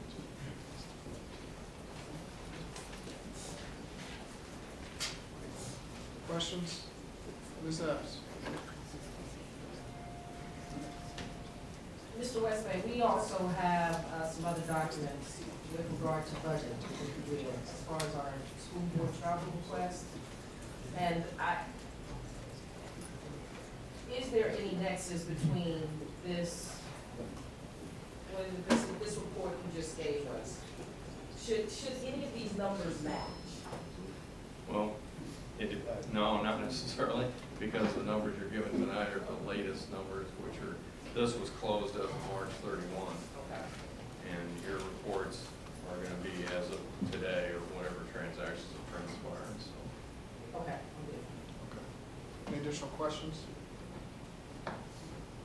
Thank you, Ms. Westbeck. The next item is 5.02, receive an update on fiscal year 17 budget. Mr. Bourne and board members, as Mr. Westbeck begins to prepare from last meeting to this one, we were supposed to bring back to you the final version of our suggestions of non-school closure items to finally approve. We gave your unofficial going to get started, that we thought it was prudent, and I talked to the chair, and he asked at this meeting that you take official action, so the board also goes on record as taking action to tighten their own belt also at the same time. So that sheet is being presented to you, so you can see it cleaner than the mix of everything else, and then he will be showing also that line item had the 3.1 million, the things that we had proposed as things to take out. So you're aware, we're not comfortable, those were capacity building things, meaning trying to put us in a better position than we've been in the past. But, you know, the challenges we face. We were also asked to provide the true backdrop of the potential reductions to help in the transportation area. So I've asked that to be spelled out for you, how we're going to get that amount of money. And then Ms. Larson requested, and the board asked then for a true picture of what the hub system would look like, so that you could have a better understanding of what you're getting ready to approve prior to us starting the real work to implement it and start communicating with parents. So before we jump right into the meat, so that we can allow our student to get out at her appointed time, I understand from your principal that you've been working hard doing some research on a policy suggestion. And so since she let us know she needs to leave by 8, so without objection, I'd like to entertain her policy suggestions before we get into this deep dive on the budget. Is that okay? Mm-hmm. Okay. Ms. Moon.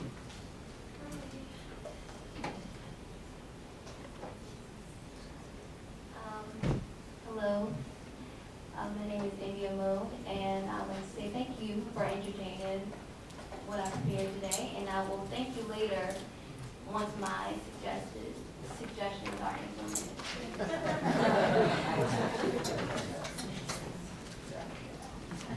All right. The students of RPS are in a detrimental cycle that cultivates laziness. We start off at a slow pace, only expecting them to learn their ABCs in pre-K or kindergarten, when we should challenge their minds to recognize patterns and begin the basic of critical thinking. Middle school students are ill-prepared for high school level coursework because they're only expected to reach the bare minimum, thus leading to indolent high school students who are expected by some teachers not only to complete rigorous courses, but also to truly comprehend the material that is being presented.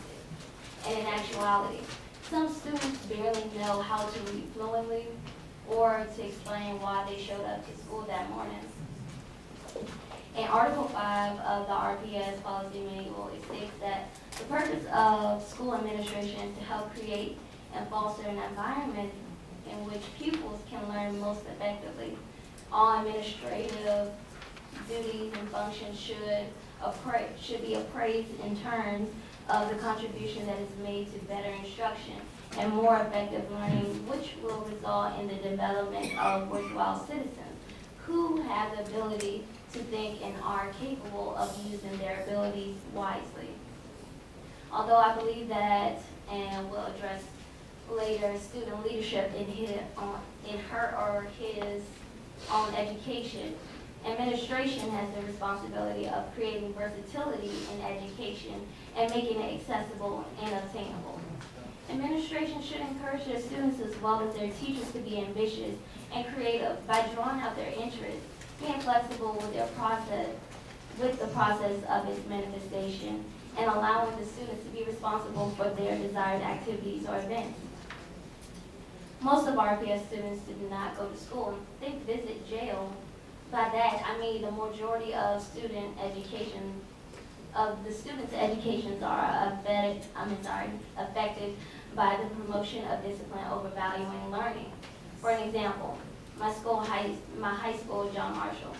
We have disruptive children like any other school. However, we do not have effective methods to reach the misguided children. Whomever has the jurisdiction over disciplinary actions should either implement a new program in order to reach the troubled youth or enforce the steps in order to reform them, because the disruption of education due to troubled children is prevalent in all of RPS.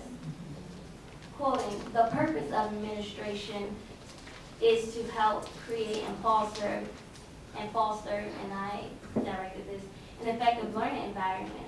However, effective education will not be attainable if all students are not helped, whether trouble or worthwhile. I want to address the lack of respect in our Richmond Public Schools. I'm not talking about the lack of respect towards teachers or administration. I'm talking about the lack of respect towards the foundation of education and school. Students in RPS do not rise to the occasion because they do not understand why school is important. Most do not see why it's important because it is not emphasized at home. And when they arrive at school, they are constantly being reprimanded and prejudged. So now you have kids who are battered by discipline. There needs to be a change. Schools should start focusing on teaching students why education is valuable, because once there is enlightenment, ignorance has a limited space to cultivate and materialize. Also, students fail to see the value of education because administration fails to effectively depict that image. In Section 1, bylaws under duties and powers, policy 1-1.3, it states that it is the school board's responsibility to provide suitable school buildings with proper furniture and appliances. The schools are poor. Therefore, the students are prone to exhibit poor behavior and work ethic. A new building will promote student and school morale, which will foster respect and encourage innovation. Thank you.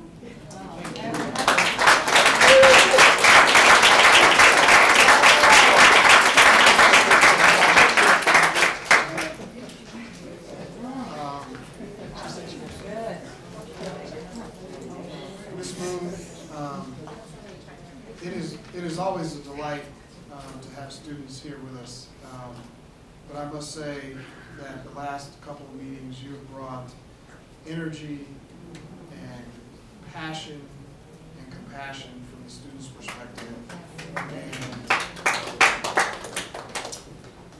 we have been well served by you in the month of April, and we would hope that you wouldn't be a stranger and come back anytime. We welcome your ideas. I can give you my email. Thank you.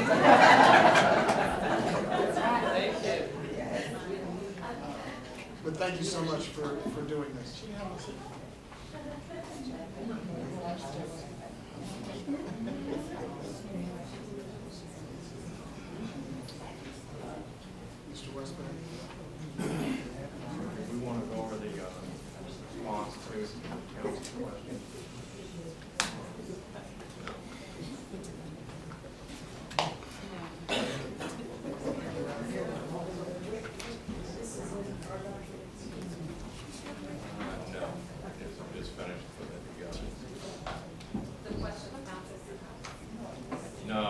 we have some additional work to do on that. Which we'll have tomorrow. This was your original balancing options sheet that we presented before that added up to $9.7 million, had the options on it. We revised it and presenting here items for your approval tonight, hopefully the items that don't have actions that impact students. Implementing and improving the transportation routing. Mr. Crowns will respond in more detail about this $810,000 in a few minutes. Closing the 2 office complexes of Morrell and Morrell Annex, $300,000. Demolishing the former Elkhart Middle School, $50,000 of savings. Deferring the unified pay plan to FY18, $600,000 in savings. And eliminating other approved initiatives of $3.1 million. We'll look at detail at each one of those items in a few minutes. And then that adds up to $4.9 million. We have another potential reduction pending space availability that we're examining now of converting the 13 acres of real school exceptional ed program for regional classrooms within the division. And it could save us $450,000 potential to add to this $4.9 million. We want to go over the transportation detail first before we get to the summary sheet. Okay.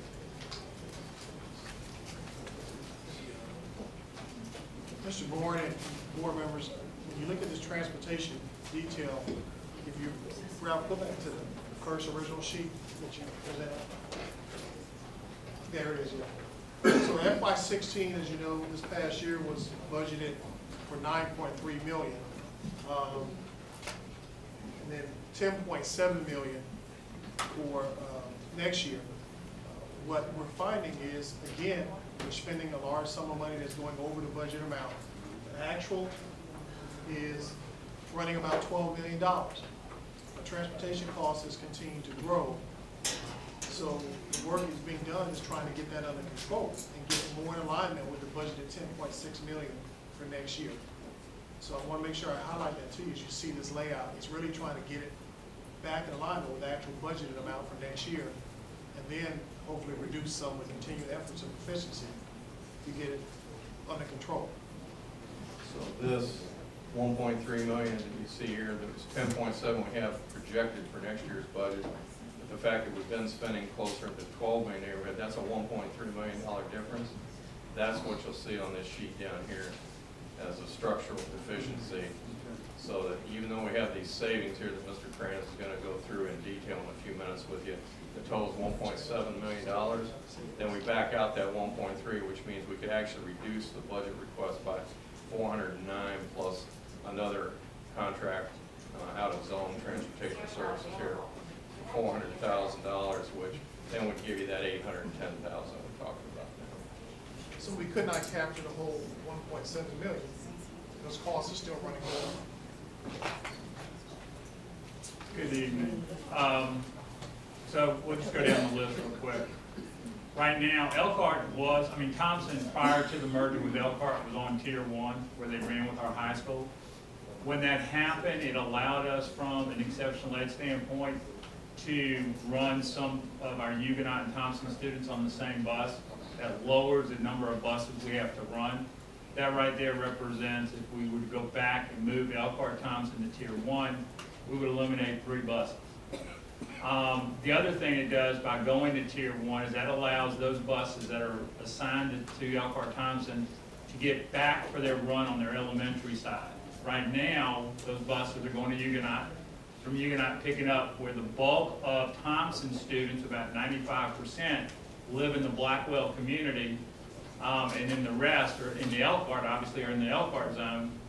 Then trying to pick those students up, get them back to Thompson, and then down back to their respective elementary schools. The high school specialty hub is what we've talked about previously. So that's going to be TJ, Richmond Community, Franklin Military. The hub system is essentially this. So you live in the Fisher Elementary zone. You're going to go to Richmond Community. We would propose that you would meet the bus at Fisher Elementary School. We will have buses from Community, Franklin Military, and TJ, but right now at this point are not using a hub and spoke system which is one where you would pick up on one bus, get to a central point, and then split again to go your respective routes. We're staying with that one particular bus. This is a system that, for the Appomattox Governor's School, we do this today. We have 2 stops, one north of the river, one south of the river, and then we bring those children to the Appomattox School. Also in the high school, especially on my mistake, also includes Maggie Walker. That right there will save 14 buses. So those 14 buses gives us the capability that they're not needed on the high school run. If we move to Elkhart Thompson, they're not needed on the middle school run. So what that does is create buses that are able to jump onto their elementary runs, which, if you recall, that's where our greatest challenge is today, particularly in the afternoon. The middle school specialty hub would be Benford and Brown. That would represent 3 buses there. The middle would work exactly like the high school. When we've encountered this problem this year, for example, at Brown, where we had a bus that was doing more of a neighborhood run, the route was running about 1 hour and 20 minutes. When we went to a limited hub, we didn't go to the extent here, we were able to reduce that time to about 40 minutes. And we haven't had any further complaints from the folks. Head Start is moving some of our operations, so we won't have to provide as many transportations there, so that's the operating cost we would save. We also today are providing services to third parties that over time, we as a district have not charged. And so we're saying that those days, in light of the transportation situation, that we would not allow that to continue. That's not fair to all of our students. And so those third-party providers would be getting billed to the tune of $146,000. Overtime within the transportation department runs right now about $2.1 million a year. That overtime is a function of a couple things. One, the number of routes that we run, both within our normal runs as well as midday and after-school events. Number 2, the amount of drivers that are not at work on any given day. We right now have hit as high as 35 drivers not at work. So 35 bus drivers means we're doubling up on those other runs to try to catch up to the 35 drivers who all have 3 runs today that they're accountable for. Then the next item is on field trips. We as a district have grown to a point that even though there's a budget, field trips have exceeded the budget the schools were allocated. And so when that occurs, it's coming out of general purpose fund to get covered. We're eliminating that. You have your budget, you as a school have to manage and stay inside your budget constraints. And then the last one is our midday runs. We continue to do a large number of midday runs, and those runs are 175,000. And to be honest, those last 2, midday and reducing field trips, those generate our overtime. All of those runs generally are done with overtime dollars. So a driver who's at $15 an hour, on straight time, our cost as a district is about $21 an hour. When you go to overtime, it's about $31.50 an hour. A significant increase. So that gave us total transportation adjustments of $1.7 million, covers the structural deficiency of $1.3 million. So the net to the 2017 budget would be a reduction of $409,000. We also had spoken to, if you recall, our amount of students that we transport out of zone, particularly like with McKinney-Vento and some of our exceptional ed and administrative placements. We travel some large distances to go pick up students and bring them back. Because of the growth that we encountered last year with McKinney-Vento, we went with a private company called ALC. This year we brought ALC back. We've spoken to a large international company who, in looking at the similar program with ALC, but with this particular company, they have larger numbers of assets that make it more efficient. We believe very confidently we'll save $400,000 plus a year off of that. So what the net effect is while we covered the structural deficit, we also are bringing an $810,000 savings to the budget. Not the $1.7 million, which was our ultimate goal, was to reduce the budget, but we are bringing the budget down by $810,000.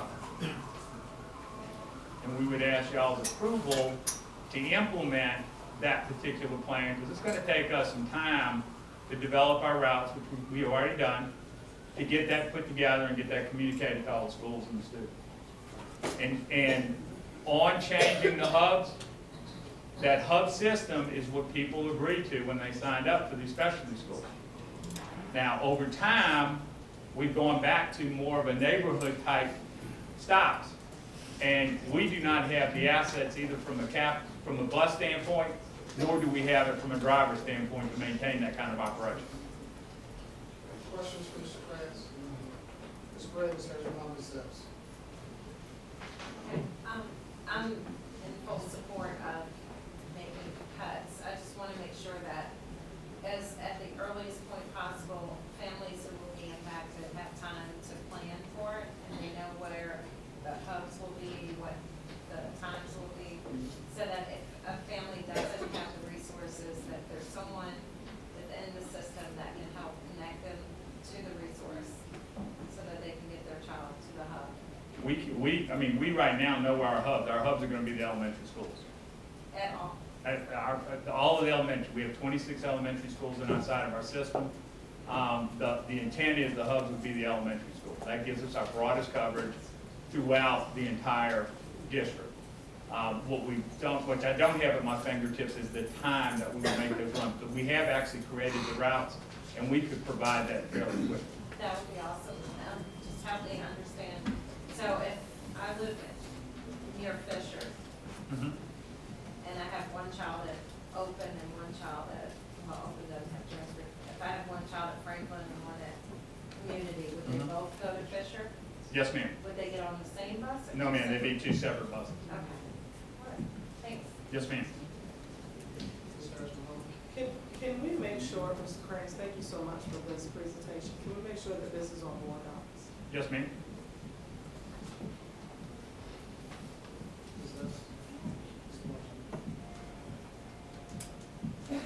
Mr. Krantz, do you want us, you want us to vote on this evening? I would love for you to vote on it this evening so that we can get this implemented. I mean, we're right now, are at less than 140 days to the start of school. So our time is running out, but that's obviously a board decision. Okay. But from an ops standpoint, we would love for you to do it sooner than later. Okay, and I'm asking, I'm just wondering if we didn't take the whole package deal, could we at least do the common sense thing and put Elkhart Thompson back on the schedule with the high school? I think that, That's what tier one is. That's what tier one is. That's what we're doing. that's not what we're doing right now. No, but that's what this would do. tier And one. so what I'm saying is, if we don't do anything else in there, can we at least go ahead and revert Elkhart Thompson, know that we are reverting Elkhart Thompson back to that high school schedule? That's up to you all. That's where I'm asking. So, That's you all's decision. okay. I want to talk about these hubs being at the elementary schools. And so the middle and high school students, parents will transport them to the elementary school. Correct. And then they will get on buses. Correct. In the past, are we preparing such that the children do not enter into the elementary school? They will not be allowed inside the elementary schools. Okay. Are we doing any preparation with regard to concerns for the weather? Parents take their children, they drop them off, get on a bus, the bus isn't there, they ultimately have to stand outside. Is there a designated area? To the extent that there's a shelter, but I mean, as Dr. Bedden said, and we do that, I mean, today with a normal bus stop, we don't typically have any kind of shelters for our students, so. Okay. The children that are administratively placed, they'll participate in this health system as well? Yes, ma'am. Okay. It continues to exclude open enrollment children though? I would love to say we could provide open enrollment, but, and I know that's something that you're very passionate about. but I still haven't covered the budget that I need to cover. I mean, you know, at this point in time, I'm $900,000 over, and so we're still trying to find ways to squeeze that penny to even get further reductions. Okay, two final one, Mr. Bourne. Real quick, this Head Start moving, well, what Head Start's moving? Head Start moving, that would net $14,000 in transportation. Oh, It's kind of just a yeah. programmatic. Yeah, it is, it's a programmatic, but we've not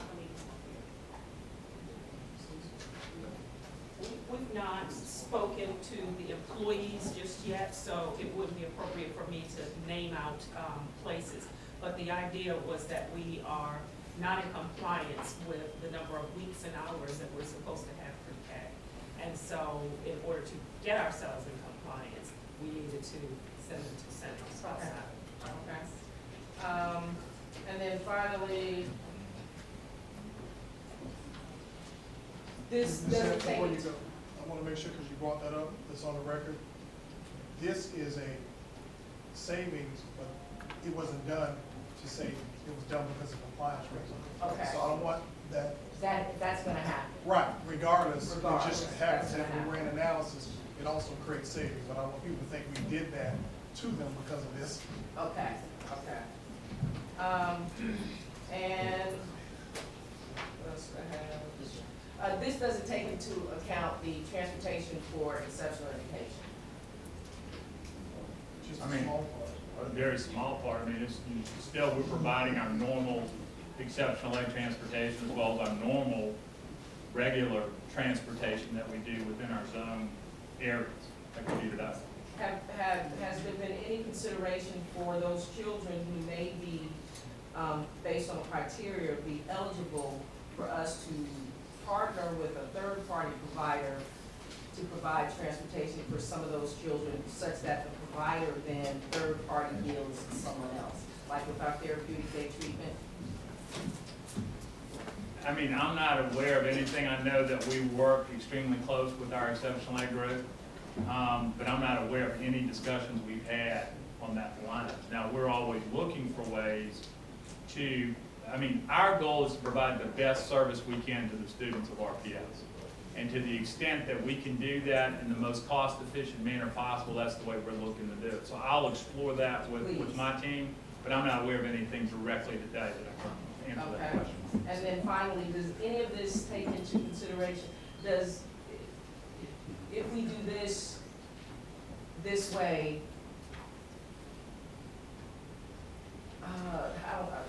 does it take into consideration that we still have closing schools on the table as an option, such that if we do close schools, the reconfiguration of, possible reconfiguration for transportation is included?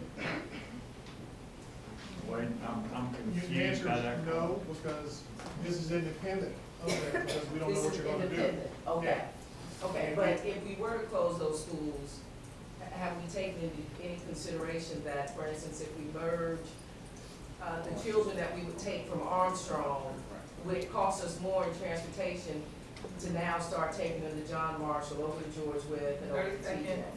When we looked at the overall transportation program of all of the proposed, the possible moves, we think the transportation cost net would be about the same. There'll be some sites where it's a little bit higher, but there's other areas will be a little bit less. So we think the net effect will be immaterial. Okay. One of the things that sometimes goes unnoticed is that, and it gets to sometimes a misperception of enrollment numbers at Armstrong. 300 to 30 of the kids roughly actually bused into the school. So we're already paying busing to put them, they actually drive past with. So there's, so that type of things, you gotta look at and factor in, potential. So you got that busing cost already for a third of the population. Okay. Ms. Larson, Mr. Board. Mr. Pence, thank you for bringing this forward. Oh, okay. Can you tell me what the midday runs exactly? We do, I'll tell you exactly.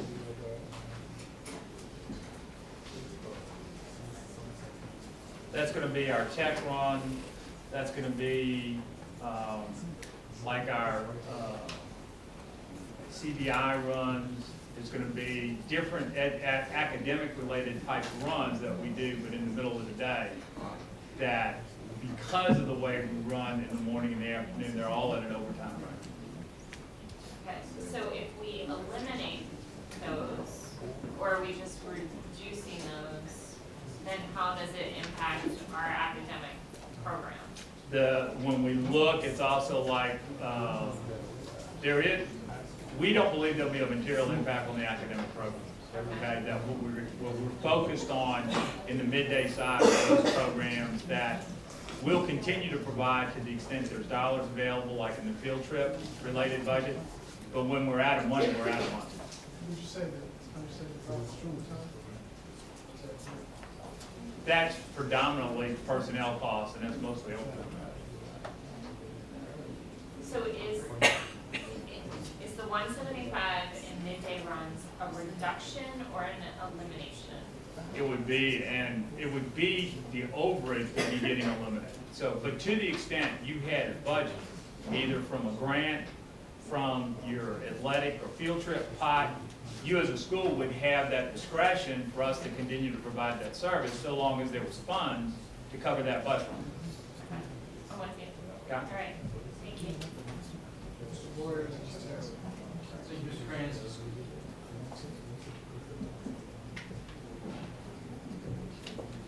Yeah. so I'm trying to simplify your question. You're basically saying Kendall's kids are Richmond Tech. If you cut the away, that's an example, right? Well, I just want to know if we move forward, what is They- the impact? They will still get to Richmond Tech. I mean, Right. that's a viable CTE program. They'll continue to get that. But there's also some other programs that, unless there's funding for, we won't have, but those are outside of your normal typical day. And there are funding opportunities available from different departments that can cover those costs. I mean, it's a matter of, is transportation going to continue to run into the large deficit?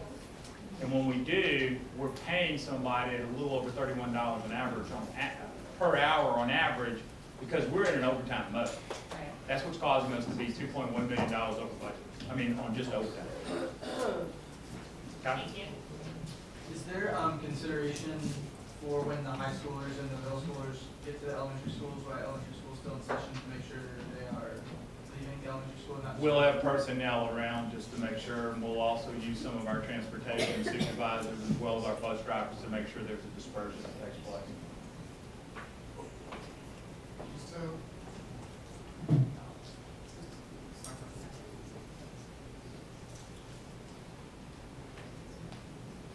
okay, Ms. Gray, are you ready? Yeah, I'm ready. Just want to make sure I didn't duplicate the question. Basically, with the field trips and the midday runs, if you have building principals, are they the ones who are overseeing the spending for the midday trips? And so, is there So our, to track that process? that's the thing we're doing now. When I got here, that was not being tracked very well. Last year, I had meetings with several principals who expressed concern about the overage in it. And quite often, what you had, and I think it was just prior to Mr. Miles arriving, that we had a lag in billing. So they would look like they had money in their account, and they would be scheduling. When it was money not available, by the time the bills caught up. And then quite honestly, some admitted that, hey, we're trying to do the extra stuff for the kids for the SOL, but we're saying, you need to plan better. We can't just keep giving a bus in your budget. What they're telling me is they got it to a point now they can monitor it and say, hey, we can't give you a bus, you have no money. So unless you redirect it from somewhere else or speak to somebody to provide you the funds, you know, we can't just keep spending and running the buses. It doesn't mean it's not an important service, but at the end of the day, someone's got to pay for it. So they're telling me now they have a better handle on monitoring than they're telling me. There's more real time. That was an issue, yes. Okay, excellent. And also, am I understanding that if we're trying to incorporate a hub system of the middle and high school, and is just middle and high school, just secondary, or elementary students as well? Just the middle school and high school. Okay. I'm just wondering about the interacting of the students, the different age groups from the 12-year-old to the. The only time, you're talking about the elementary interacting with, The middle schools and 12-year-olds. they're gonna be on separate, they're gonna be at separate times. The middle school hub will still run on that tier 2 run, and the high school will run on the tier 1 run. So they'll be getting to the elementary schools, should be at separate times, we shouldn't see them. Okay, and if there's a bus issue, it should be resolved. Yes, ma'am. Okay. That's it. Any additional questions on this? Mr. Ray? I just want to make sure we are maximizing the safe routes to school grants, and have we been looking at, are there any additional resources that we can go after to expand walk zones, make them safer, make sure there's sidewalks and lighting and things like that to be able to. To the extent that we're aware of them, we do work diligently, we work with the community. But it is a very laborious process for us to get into safe walking type situations. It's something that, you know, from a transportation standpoint, we're not gonna make, I mean, we become aware, we'll try for that, but it's not our, you know, transporting kids for us is a full-time job. Right. Just trying to get the kids to school and get them home every day. So are most of those safe routes to school initiatives done at a school level, a grassroots level, from the community? Are we looking at the areas around the schools that are initiating from the administrative side? The answer is no, we haven't. Hunter will send out in a weekly report an update from our grants office to see if they have been looking at or searching for any funding, Okay. something we can start with. Yeah, I mean, she's the administrative, I was saying, we have, but there are, grassroots, but the grant question, she'll, check with our grants office to see if they look at any new sources. Thank you. Dr. Jones? Can we use Title I funds for transportation to Title I schools? I think if you've been giving a service, you can't, and all of a sudden take it, that's a plan. And I'm not sure you can do it anyway, but for the everyday, transportation mode as opposed to something special like it's tied to a program. Right. So, And then just a clarifying question, I know we're talking about transportation here, are we also being asked to vote school closure? No. Just this transportation? Well, that's the one piece that was breaking out, because y'all asked, All right. there's the 4.9. Okay. That we have to And show. we don't have to vote on anything. Okay. I think,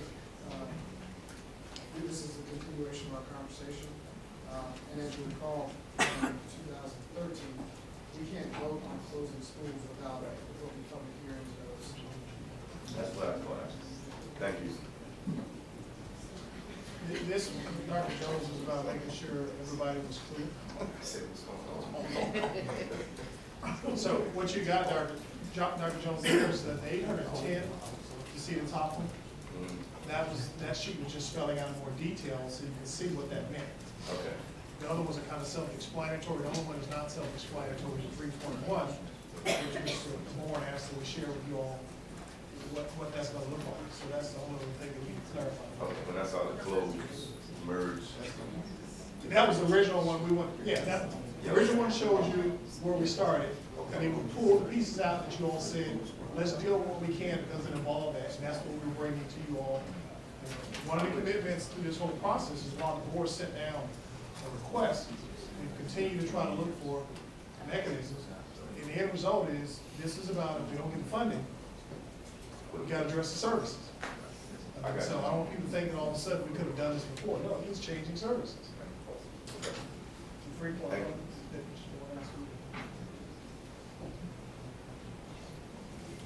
So we have any magical money that showed up on this. It's gonna hurt. Yeah, it's gonna do some things different. This is the list of items that make up that 3.1 million. So the 3.1 million that we shared with y'all that we could consideration to take out has to do with, we were trying to do capacity building. You know, we've had significant challenges with regards to our student information system and having actual data people to address those issues at the school. The SysOp would be the actual, you know, student register data management for the school. We were trying to address it at the secondary level. It effectively would eliminate that whole plan. And we continue to struggle with where we're functioning now. We were trying to add, the schools had not really received an increase in supply money, so you hear the conversation quite often about teachers with regards to more paper, pencils, and pens, because they often, while the school gives it to them, a lot of our students don't have those resources, so teachers end up going into their pockets. We were trying to bolster that, but also sign it by student in need, so the money follows enrollment. The technology, there was a line item to add on average, about $25,000 per school to keep addressing the technology. We have inequities across the system. The issue also becomes, we got a lot of CBT, computer-based testing, that we struggle with, and that negatively impacts student performance. Eliminating the exceptional ed work experience instructional assistant, eliminating the office associated professional development, 5 part-time mentors. Science-based, research-based practices, having mentors for new teachers, but tough choices. The contingency positions, we had 8 in there in case we had enrollment shifts to assign teachers where we had enrollment explosion, which we tried to manage some of that with student-based staffing. That's not a generic term leveling, but we were trying to minimize those swings by having certain positions available. Elimination of additional social work positions specifically targeted at Spanish speaking, and then elimination of a arts integration teacher coordinator. So the person really was on a teacher scale, but they would have been freed up to do the coordination of that arts integration program. And that's it. And those are the things that would make up the 3.1 million also being taken out. Thus giving you the potential of right now $4.9 million reduction to the gap right now, which would take us down to about 13.3, I think. 12.5. We put the 4.9 million that's on that list we just went over, and then these are the items that were already in the budget that you approved. So the 4.9 is what's on the sheet that we just reviewed. If you did that, it would leave a gap, a revised gap of 12.5 million. Council's meeting in a week from tonight to reconsider the ordinance for appropriations next week. So if you're comfortable with any of these items, then we could send that to council this week for their consideration to factor into their deliberations next month.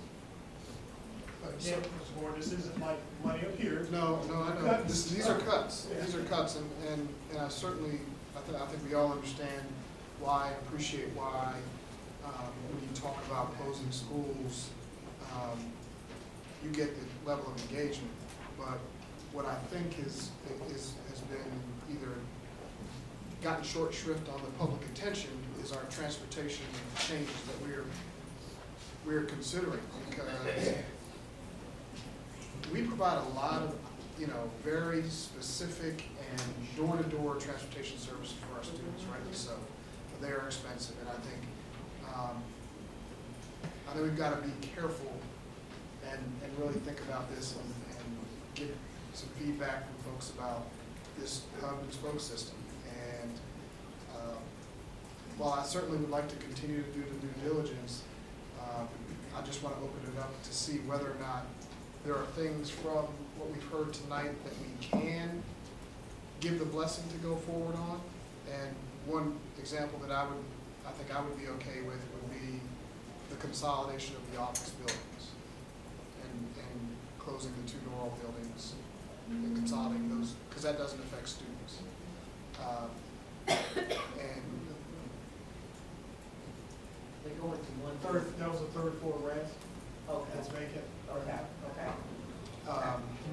And then I know we talked about demolishing Elkhart, and I know Ms. Epps, you asked about that a bunch of times, and people have asked me why it hadn't been done already. So, let me just open it up. Are there things here that we can sort of approve to go forward, and other things that we need to consider more? Ms. Gray? I think just having the history, living through budget cut after budget cut, teachers and staff enduring furloughs, I really am uneasy with deferring that unified pay plan. And I don't think it's fair to the employees, and I think it will hurt children on a very, very serious level when it comes to their instruction. I know teachers right now who are applying in other districts because their pay after being here for 10 years or however many years is less than their counterparts. So I think that that is something that, you know, you can quantify monetarily, but you can't really quantify the impact that it will have on our students and on their instruction in the classroom for years to come. So I really think that's something we need to focus on and try to keep. Clarifying that when we say that unified scale, that's not affecting teachers, right? That's all the non-teaching staff. Well, I think that every employee impacts the instruction. Right. We're talking about, I just want to be sure I want to keep, separating. I want to keep everybody in line. And I would say, Mr. First of all, I agree with you. The only reason it ended up there is the vote we're in. And that group that we're all part of actually received a true raise when teachers did. So that's, I'm not saying I disagree with you, but just make sure you have all the facts of how we came to that number. And you're still providing a rate 1% with that. Are there things that we can move forward on? Okay. Okay.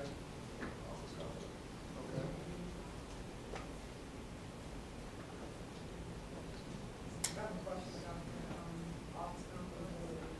Ms. Taylor? I know that I'm hearing that they will use the third floor, but I thought I heard before that they will be moved to the building in the back where the daycare students used to be. Both spaces would be available. Okay, now, if for some arbitrary reason. Ms. Taylor? No, I mean, I'm just, it's. No, I'm calling you. Oh, okay. I'm saying it's related to the office complex. No, I know. Is it possible, is it a possibility that even if we move those two office complexes into that the students can still stay in that building if the board should choose to? Is that possible?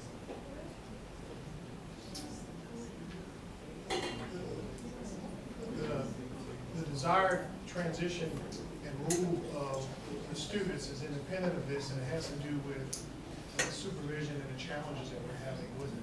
So we still wouldn't be ready, the board ultimately will not allow us to move them, but that programmatic change is because of the programmatic issue. It has been a nightmare trying to have the line of sight and vision and supervision of the students.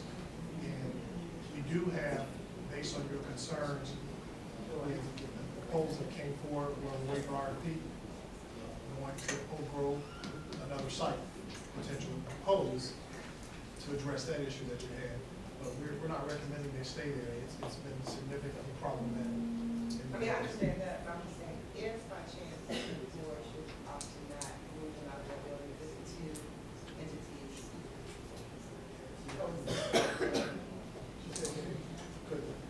Is there enough space? Is that your question, Ms. Taylor? Is there enough space? I mean, is that what you're asking? Yeah, exactly. Oh, Right, okay. yes, yeah. And would it be conducive to having that and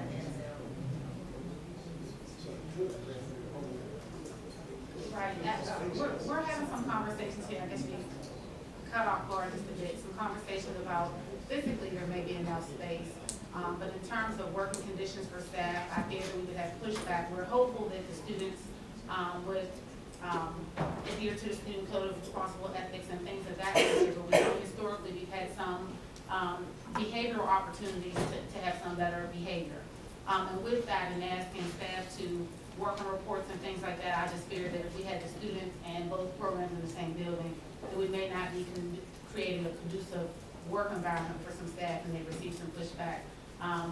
Again, we haven't had an opportunity to discuss all the ins and outs of that piece as a cabinet, so I don't want to present my response per the cabinet, but I'm just giving you some response and knowing the different nuances of FACE and those things and what they work with on a day-to-day basis. Is FACE going to, Yes. so would that be conducive, having FACE there and working with those students to have them in the same space? They're typically out in the street, both of their offices are out, the staff is out. A big part of their, makeup of their staff is truancy and behavioral specialists who are out servicing schools. So they're not physically, a large bulk of them are not physically there. What you typically have left there is maybe the support staff, the secretaries of club support. So you would have FACE, food, nutrition.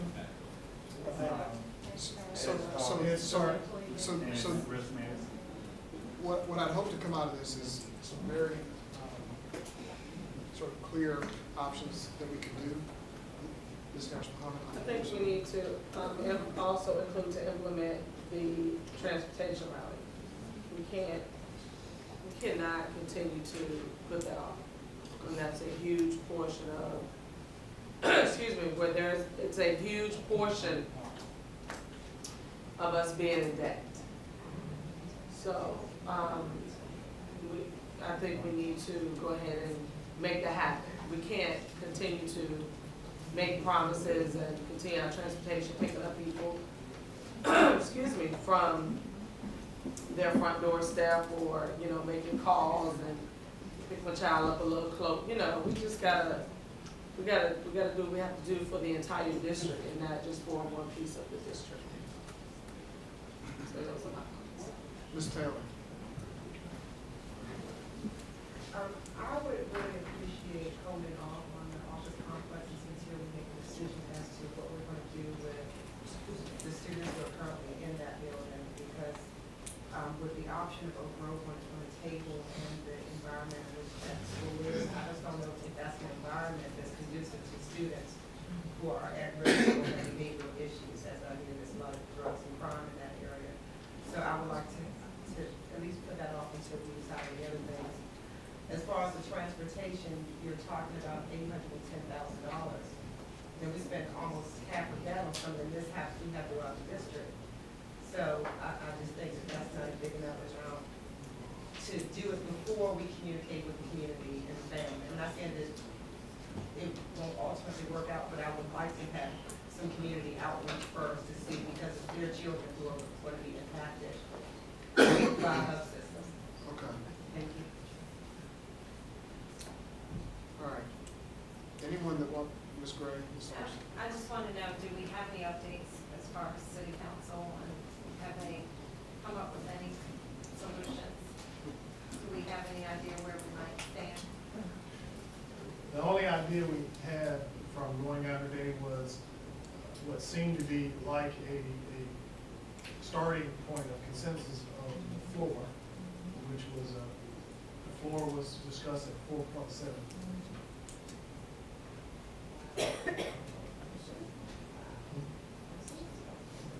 But the agreeable floor is what I heard. Now, whether they stick with that was 4.7, and there a lot of debate around Vice President Hilbert's 6.4. So two major numbers that were discussed was 4.7 and 6.4, which, as you can see, then is significantly, not anywhere close to. And I think you were there, Charlotte, right? I heard it. I was listening by audio. But the 4.7 and the That's 6, it. that's about the best I can come up with, a range of what the discussion focused on. Yes, Ms. Gray. I'm a little confused because I've heard it said that schools is the only department that hasn't seen cuts, but the city has seen an $18 million increase in revenue, so how could, mathematically, that's not possible. If we aren't seeing any increase, someone has seen an increase, so that means, I mean, it implies that everyone is being cut except us. But there's $18 million more on the table, so I'm trying to figure out So we were hit with the logic of that. I can't explain the logic. We were hit with that question and tried to respond to the presentation. And what we shared with the council was this. Basically, because we don't know the numbers behind everything, but if you look from, the reference was made from a starting point of 2008, general government was like 23% increase. Police and fire was about 21.5. Right. We've been like 8.3 increase. Right. So the dollars were around 600 and some thousand around 2008. They're now at 709, or 710. So Right. there has been an increase. Can't speak to, without, I'm not in their shop, how it's spent. I mean, unless that 18 million is going somewhere in a reserve, which it isn't, someone's seeing an increase. Well, Not us. all we know is that the budget director said, like, money has been allocated. Okay. Yeah, we I'm- we can drown ourselves. Ms. Lars, do you have a question? Yes. Okay, in terms of what we can move forward with tonight, the last item we have up there, eliminate other approved initiatives, is that the list that you were just reading to us? So are those, I mean, what is administration's recommendation on this? I mean, because that's a big chunk of money. Should We don't have it now, and it's gonna, these were things that we're trying to address issues in our district. I mean, oftentimes, we're compared to our counterparts, but our service delivery model does not equal our counterparts. Right. And the structural, issues that we face. I mean, we're trying to, we're lagging behind in technology. I mean, that's a given, so that was new money, trying to address it. We often struggle with our office. You walk in some schools, and they have 2 people in the office. And it's just, our service delivery model is flawed. It doesn't get to the behavior that we have to address within the people, but we're just setting our employees up for often a flawed model of delivering service. And we've been slowly trying to catch up with that. As I reminded the council today, what is missing in this conversation, I think sometimes, is that when the school district got cut, when the recession hit, we got cut by local, state, and federal. Right. There are not very many departments that have all of those that hit them at the same time. And that we are sitting about 12 million down, still less than state funding. So effectively, we're probably only about 2 million on the plus side net. So the Herculean effort by the city, to give them some credit, really just covered a gaping hole. So we're still probably 2 million different from 2009 or something like that. Well, what sorts of initiatives do you need us to decide on from a time perspective? Well, I mean, at the end of the day. I think that the transportation would be Well, one that's the of them. timing, because that's gonna be a communication issue. Right. They need to go ahead and develop a routing. Right. The longer we take, the concern that has been mentioned is we're gonna add to the stressor. Right. Nothing about this is gonna be popular. Right. But then we're gonna multiply it, because now we're gonna shorten the turnaround time with families knowing what's gonna happen to them. So now we adding salt to the wound. Okay. Okay. Is there anyone that would, Ms. Epps? Question. I'd like to suggest one of the things that I don't see here that possibly we could save some money, or you could just tell me, no, we won't save any money. But if we were to take Patrick Henry back under our control and authority, would there be any savings there?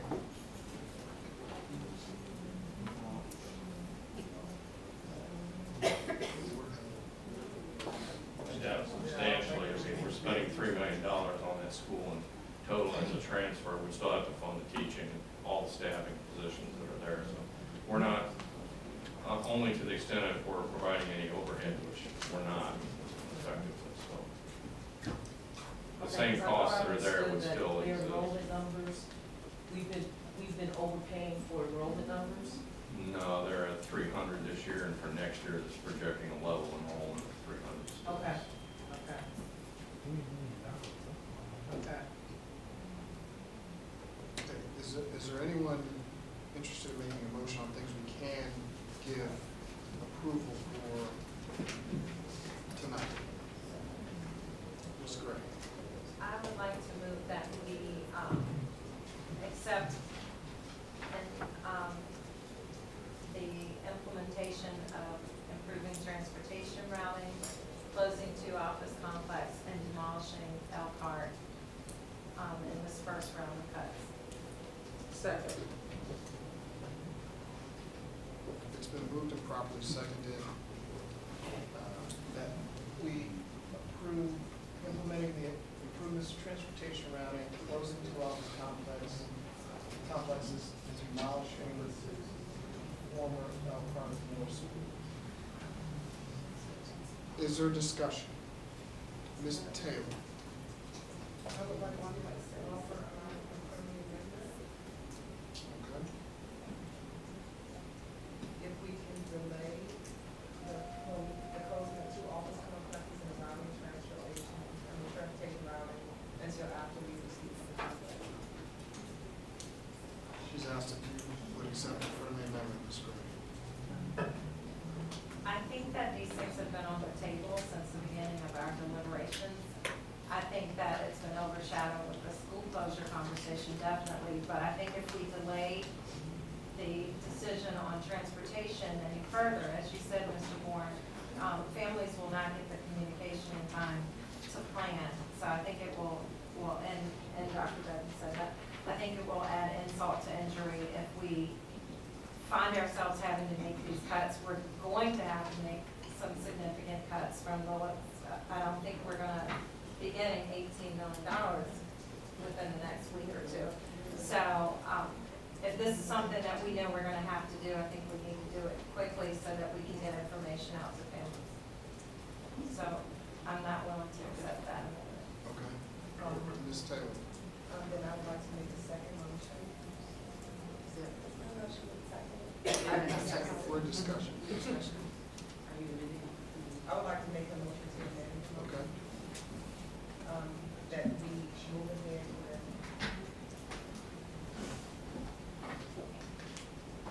with the demolishing of Elkhart Middle School. And in the interest of full transparency, that we delay closure of the office complexes and transportation routing until after we can, receive public input. Second. Can I word your amendment just by adding some words to the current amendment?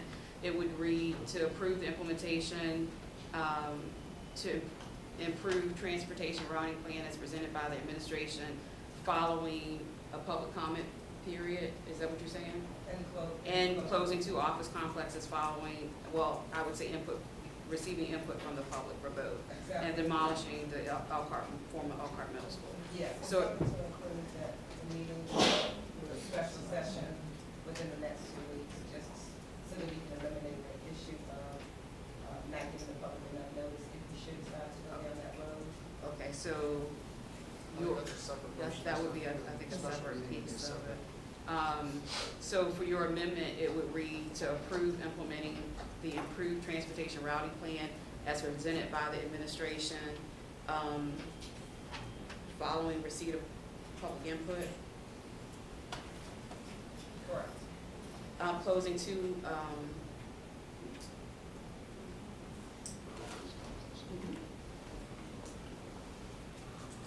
closing 2 office complexes following the receipt of public input and demolishing the former Elkhart Middle School.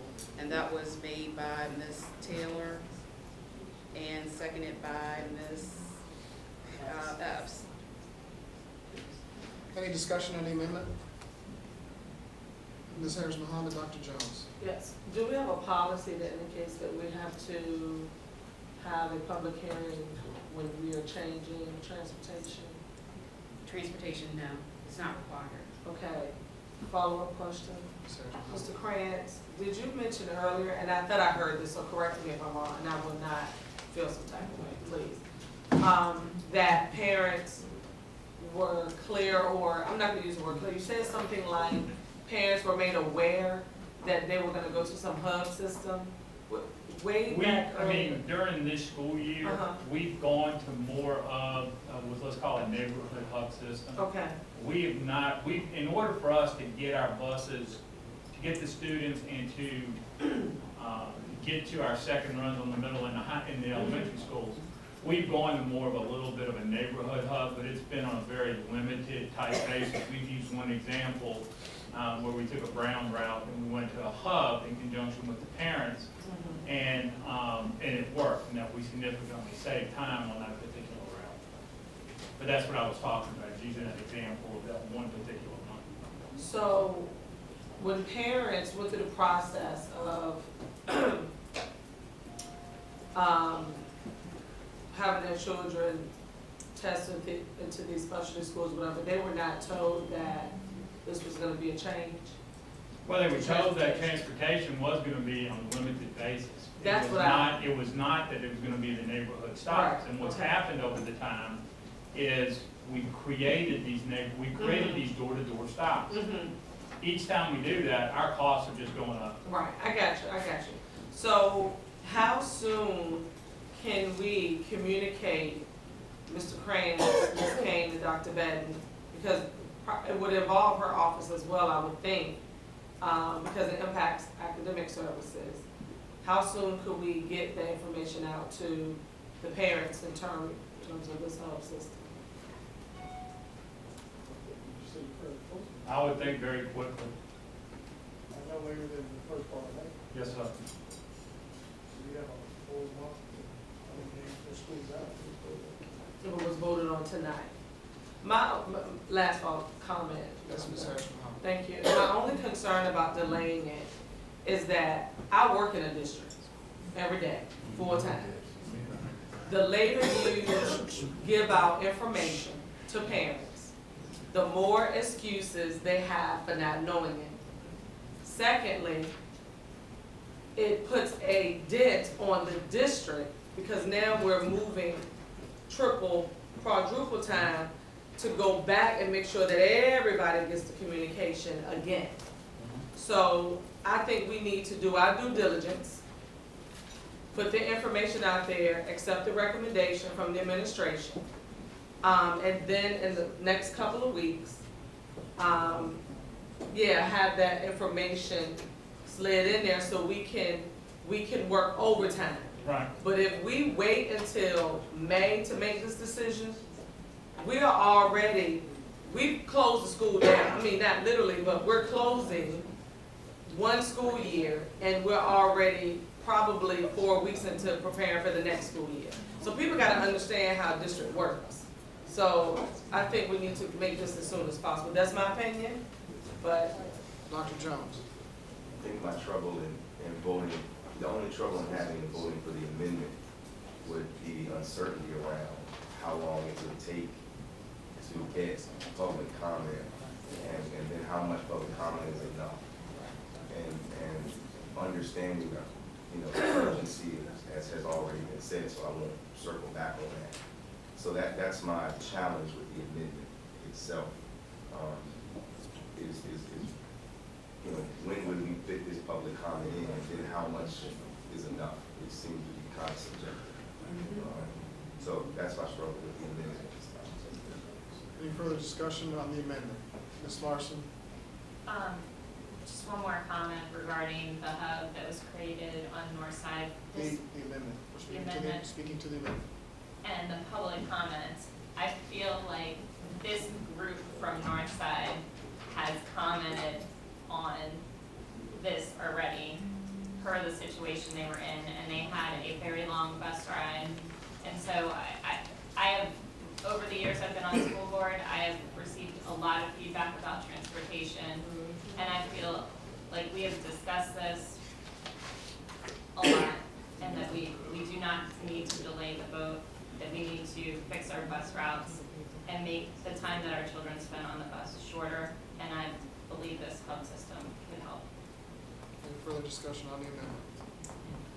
Madam Attorney slash Clerk, would you call the roll, please? This is just for the amendment, whether or not to amend. The motion was made by Ms. Taylor and seconded by Ms. Pickney Epps. The amendment would read, to approve implementing the improved transportation routing plan as presented by the administration following receipt of public comment, closing 2 office complexes following receipt of public comment, and demolishing the former Elkhart Middle School. Mr. Boyer, just to amend. No. Ms. Gray? No. Ms. Larson? No. Mr. Coleman? No. Ms. Harris Mohammed? No. Dr. Jones? No. Ms. Epps? Yes. Ms. Taylor? Yes. Mr. Bourne? No. Motion fails. Motion to amend fails. 7-2. So we're back to the original motion, which was made by Ms. Gray and seconded by Ms. Harris Mohammed, to approve implementing the improved transportation routing plan as presented by the administration, closing 2 office complexes, and demolishing the former Elkhart Middle School. Mr. Boyer? Yes. Ms. Gray? Yes. Ms. Larson? Yes. Mr. Coleman? Yes. Ms. Harris Mohammed? Yes. Dr. Jones? Yes. Ms. Epps? Yes. Ms. Taylor? No. Mr. Bourne? Yes.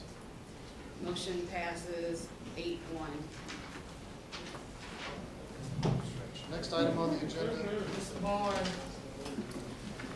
before we move on, I know that we just had a discussion, but based on what I'm hearing and the concern about public comment, the public having an opportunity to comment on some of these decisions, and so that they can be ready, especially as it speaks to transportation, I think in all fairness, then I'd like to motion that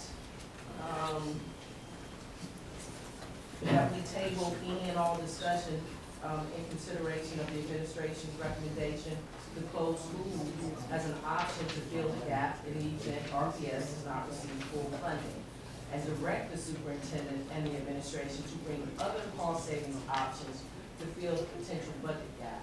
Second. Ms. Epps, can you read that one more time? Oh. You may.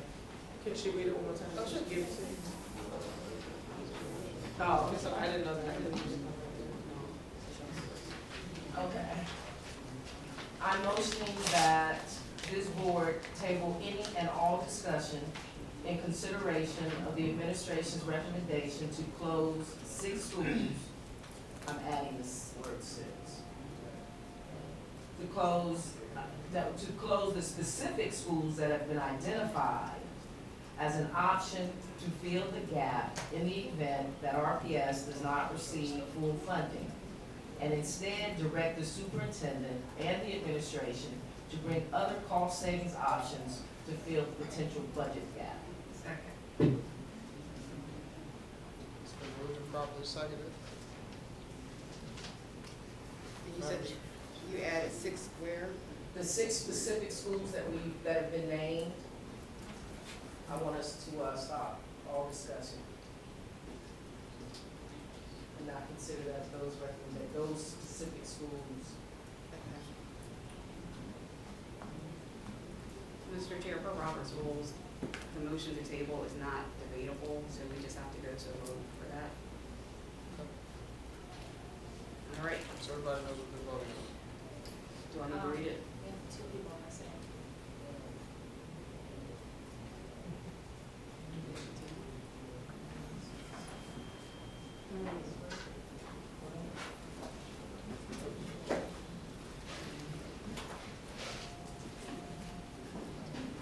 Do we vote, or So per Robert if rule, we get stuck, they have to come in the room and vote?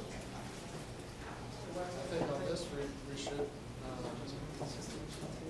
oh, the table. board has the opportunity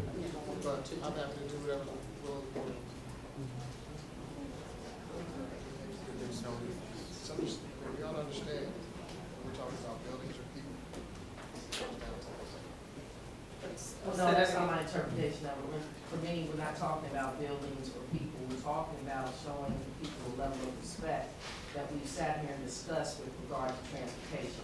Parents have a right to get prepared. If we're gonna close schools, we need to go ahead and decide, yes, those are the 6 we're going with, so we can start this process. Yes, it's not a popular decision. I know it wouldn't be a popular decision for a lot of people to follow, but either we move forward or we don't.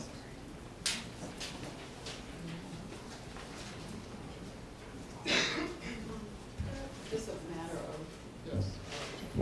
just so that everybody is fully aware, I think it's been said before, I didn't hear that the decision to close schools was being made tonight. You do have the responsibility to have public hearings prior to that, anyway, before you have an ultimate decision of what schools are going to be affected or you know, if they're going to close. So there is ample, I don't know if that was the purpose of I was hearing 2 things, so I wasn't sure if the purpose was to get more public information or public input, but you are required to have public hearings with these affected schools because the number of students that will be affected, that has to be published in the news, the notice has to be published in the newspaper, et cetera, so that has to be set aside. But then you said you wanted to, well, Yeah, I'm asking to take these 6 specific schools off of the table for discussion of closure. And then if the board ultimately wants to identify other, if they want to direct the superintendent and his cabinet to find other schools that may be in a position for us to close, perhaps we consider that. But I'm just not open to us throwing out closing any schools at this time, based on the fact that we just had discussion about concern for parents knowing that they're even going to a hub transportation system. We closed Clark Springs in a matter of months. I don't want us to repeat that debacle.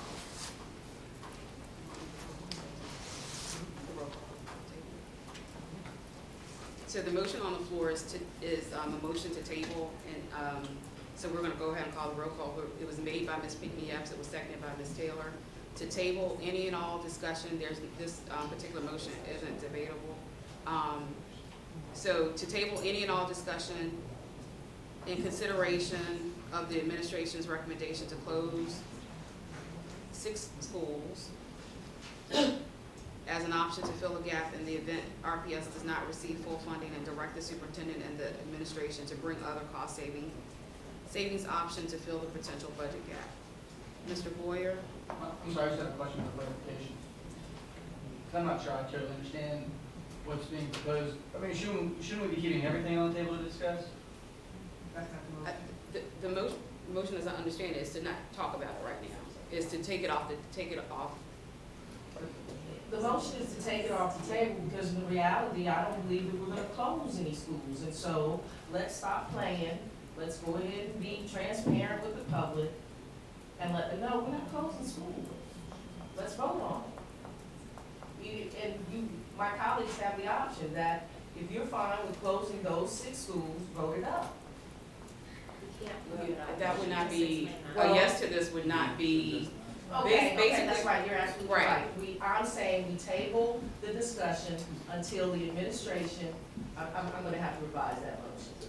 That we table the discussion of closing any school until, the administration brings us a detailed listing of the cost savings per school, such that we can then go into public comment, so parents can be afforded the opportunity to prepare in the event that one of the schools, their children attend one of the schools that's closing.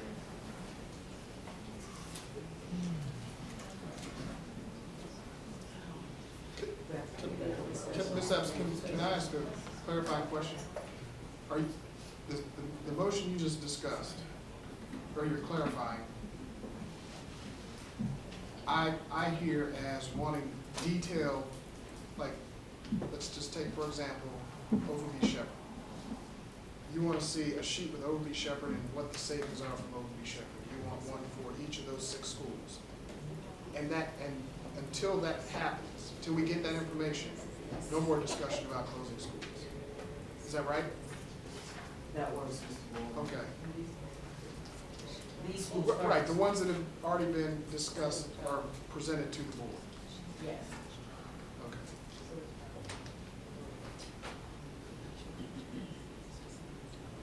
Yeah, it looks, sounds like it's the way it's worded. It's So, supposed to table the discussion, we have to add, to table the discussion until such time, that the administration gives us a detailed account savings report with regard to these 6 specific schools that have been presented. that have been presented.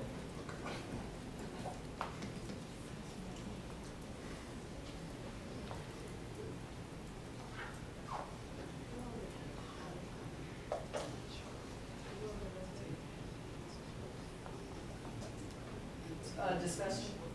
We're still trying to get I'm trying to get the motion straight. That's because you said it looks like what you wrote, but that's not what you said.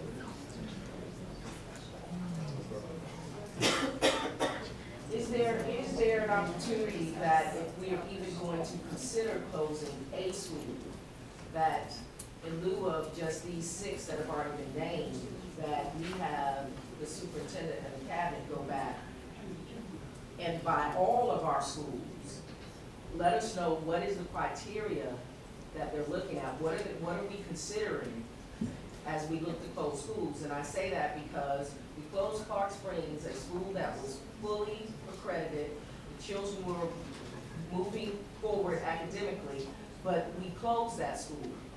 And so what I would like to consider that before we close any of these schools, that we have a detailed accounting of where do all of our schools stand with regard to the facilities, with regard to the academic progress of the students. I just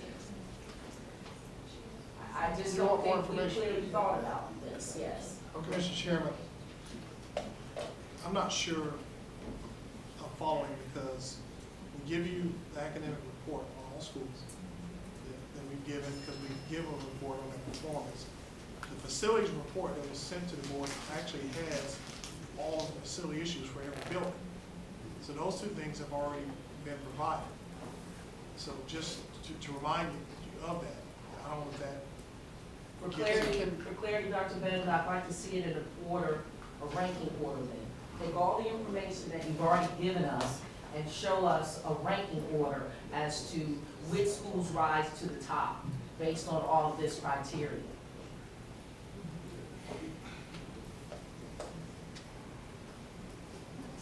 Do we need a motion, or can we get consensus to direct the superintendent and staff to do that? I say we go with, and according to what Ms.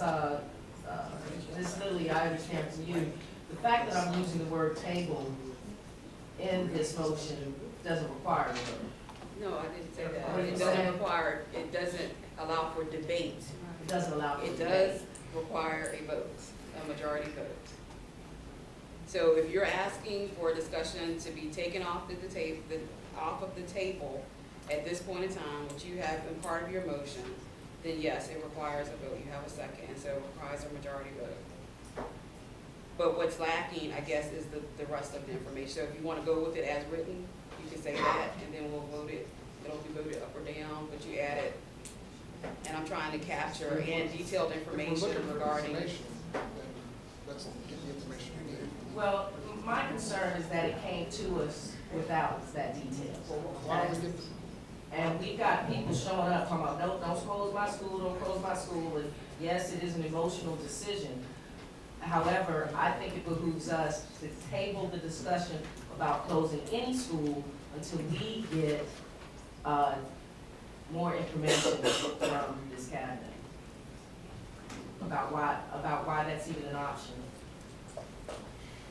Okay, so what I've captured is the motion to be to table any and all discussion in consideration of the administration's recommendation to close 6 schools as an option to fill the gap in the event RPS does not receive full funding, and direct the superintendent and the cabinet to bring other cost-saving options to fill the potential budget gap and detailed information regarding the closure options? Those are options for any school. I'm trying to do the best I can here, so.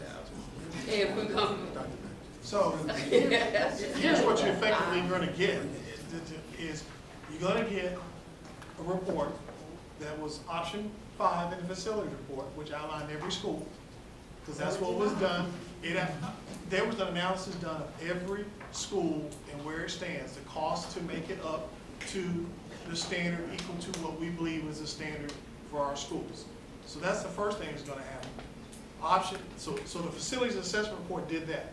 The option 5, which is the preferred option, had a process for closing schools, but it was also inclusive of modernization and building new was the plan. Yes. So the recommendation that came now was driven off of that option 5. So what he tried to explain or address is that expedited mechanism, oh, I'm sorry, the other piece for the option 5 was also rezoning. So the challenge with part of this process, because we could not go through the complete process of option 5, is some of the buildings you can't rank order because the issue is you still couldn't move students to them because they don't have any space. That is part of the issue. When people ask about why are you driving past this building, we don't have the authority to rezone as an administration. So all we could do is make a plan for where to send the students where there's a capacity to send them. I only say that to be clear about what you're going to get, because what it's going to do is just explain that in writing what has been presented. That's the challenge. So unless rezoning is done, some of the rank ordering won't even apply. We couldn't do it because we can't put kids in certain buildings because the numbers won't fit. That's the wild card that's throwing this whole wrench into this also. Okay, so then, I want that motion as stands, because I think we're playing with words. There's not enough information here that we need to that I would feel comfortable definitively telling the folks in Armstrong, we're closing your school. I do not have enough information that would lead me to believe that that's the high school that we should close. So, Ms. Epps, why wouldn't we ask for what information we need to make that assessment? Well, my concern is that we just sat here and spent time acting as if we are really concerned about what parents, how much time parents need to prepare their children to go to a hub system. I think we should show that level of concern for the parents that we said we're going to close your school. So what you just said, I think, seemed to help me get to a more specific question that is one that's a little more easier to comprehensively answer. You said you don't believe that is the high school. If that is the focus, then I think it would help if you say you don't believe for some reason. Tell us what that is that makes you don't believe that. We can bring you the data to respond to that and help you answer that question. Right now, you're saying bringing us all this information, but if we don't package it to get to what you have a concern about, it's going to be an exercise in futility is what I'm trying to say to you. Okay. So if you have, like, I'll give you an oversimplified example. A person said, well, this is the second ranked high school in enrollment. It was one person brought up at a community meeting. Okay. So she said, show us all enrollment of the schools. And then the question was, how does you factor in that? Well, okay, that's a valid question we can answer. What she didn't know, and she brought up the concern about busing. What I don't think she did know is that we were busing 300 kids in past another school, things like that. Right. So that's more, if you can help us, we can get you the information is what I'm saying. And if I may, I feel some of your frustration because I believe we're in this web, but this is not the first time I'm saying it, because we have not completed rezoning on the secondary level. It's kind of like we're trying to do this on the back end when it needed to be done on the front end. And rezoning, a complete rezoning, allows us as a board to see where those empty seats are in the district. And it also allows us to see as a board what students we need to move where and where they're coming from. So we're kind of like doing this on the back end, and with rezoning not being done, on the secondary level to include middle and high schools, and having to go back and redo elementary, it's kind of difficult for the public to understand. But if you attach the rezoning study to the facilities plan, they both speak the same language. And that a high school needs to close because there are no students in the zone. And students are being moved into a certain zone to fill a certain high school. It just did not name the high school that needed to close. But when you look at the data, it tells you what high school needs to close. So I just wanted to be clear because that, you know, that I can see where your confusion is. But I just wanted to say that. Yeah, and I appreciate that, and I think because of the fact that we haven't, that further solidifies the position that I'm taking. Because we've not done what we needed to do up front, we are not in a position to identify these specific schools for closure. So it stands. Okay, so we're voting on the non-debatable motion to table, made by Ms. Epps, seconded by Ms. Taylor. And again, it was to table any and all discussion and consideration of the administration's recommendation to close 6 schools as an option to fill a gap in the event RPS does not receive full funding, and direct the superintendent and the cabinet, and the administration to bring other cost-saving options to fill the potential budget gap. Mr. Boyer? No. Ms. Gray? No. Ms. Larson? No. Ms. Taylor? Yes. Ms. Harris Mohammed? No. Dr. Jones? No. Ms. Epps? Yes. Mr. Holman? Yes. Mr. Warren? No. Motion fails, motion to table fails 6-3.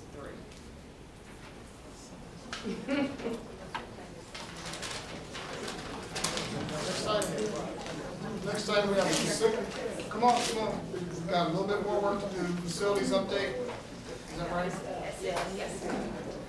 Okay.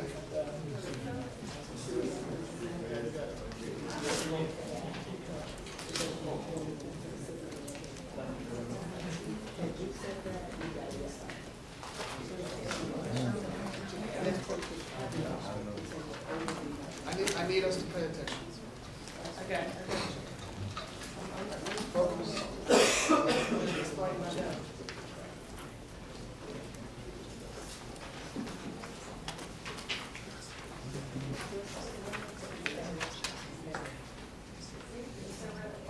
Okay, let me set the stage here for Mr. Krantz. As we all, no.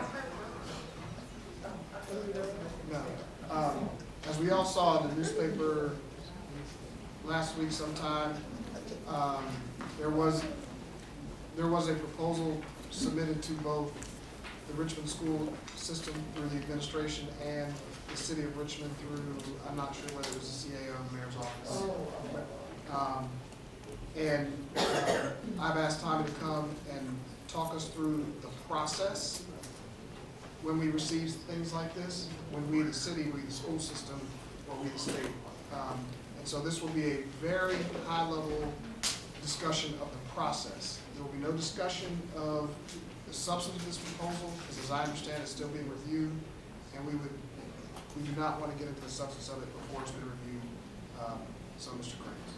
So, very briefly, the PPA process is governed by section 6.12 of the school board policy. That policy mirrors the state regulations regarding the act, which was adopted in 2002. Essentially, it's this: an unsolicited proposal was received. That unsolicited proposal was put together by a consortium of companies.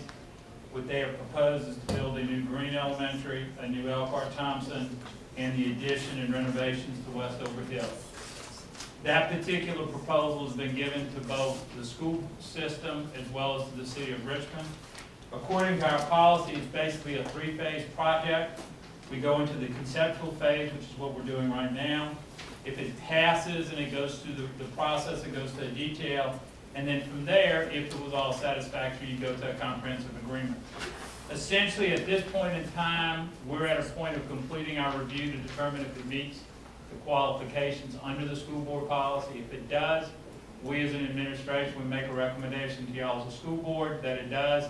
Ask you to publicly notice that we have received an unsolicited offer, that it complies with the rules of the PPA process, and then that would give at a minimum of 45 days for other individuals or companies to submit a PPA, a competing PPEA. At the same time that the school system's doing their review, the city of Richmond is doing their particular review. I've detailed in there, within the memo, what they'll be doing. They have 60 days. They'll be making sure it fits within their rules and regulations and their plans for the city. And then they'll be sharing that information with the school system. And eventually, to get to a signed comprehensive agreement, both the city and the school system would have to be in agreement. Are there any questions on the process? Ms. Taylor?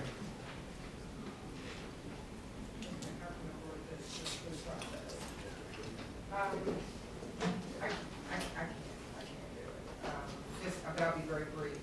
The construction of Westover Hills Elementary School contingent upon Swansboro moving into that building, so now that that's not the recommendation, why is that still moving? Well, they took that when we were doing the initial. I'm sorry. I mean, let's not, I don't want us to get into the details of what they proposed.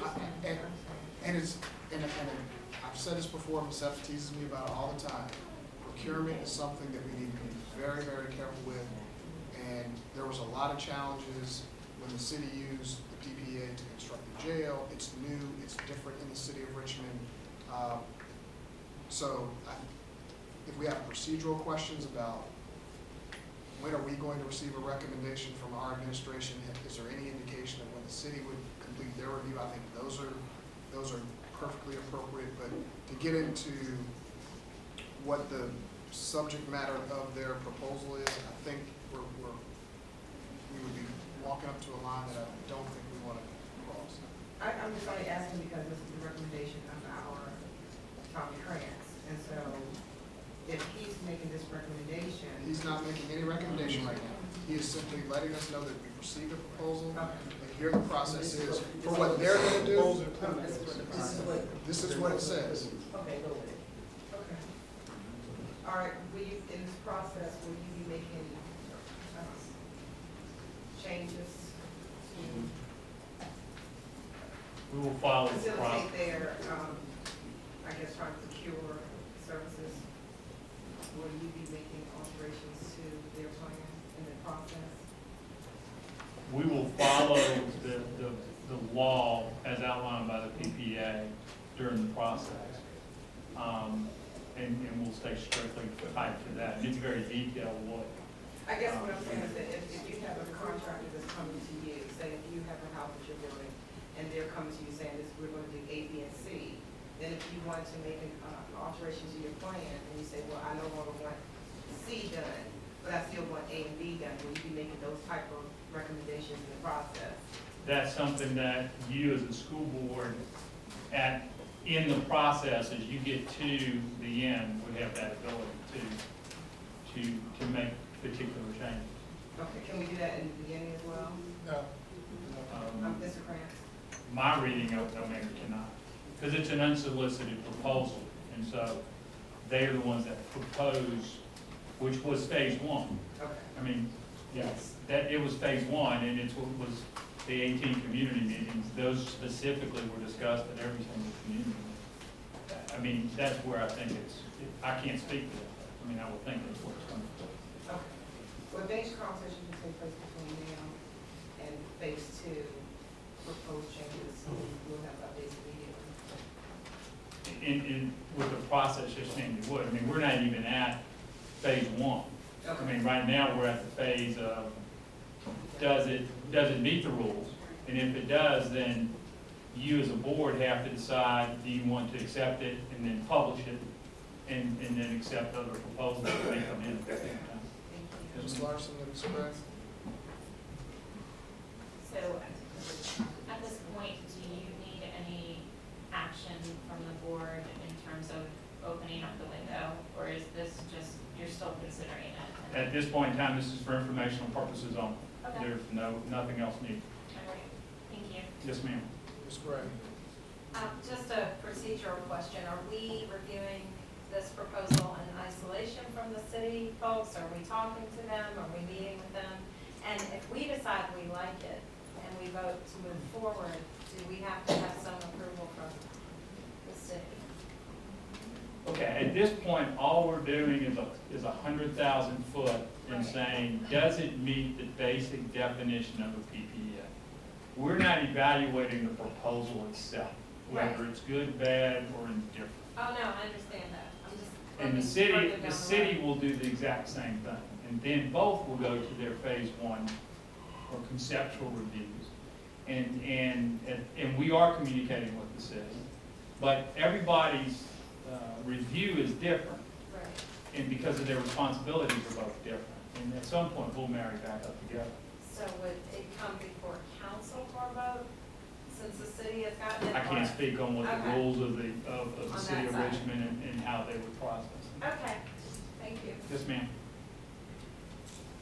Any other questions about the process thus far? Where we'll go from here? It says on the page, surprised nobody asked, Tommy says that their goal is to submit a recommendation to us on May 2nd.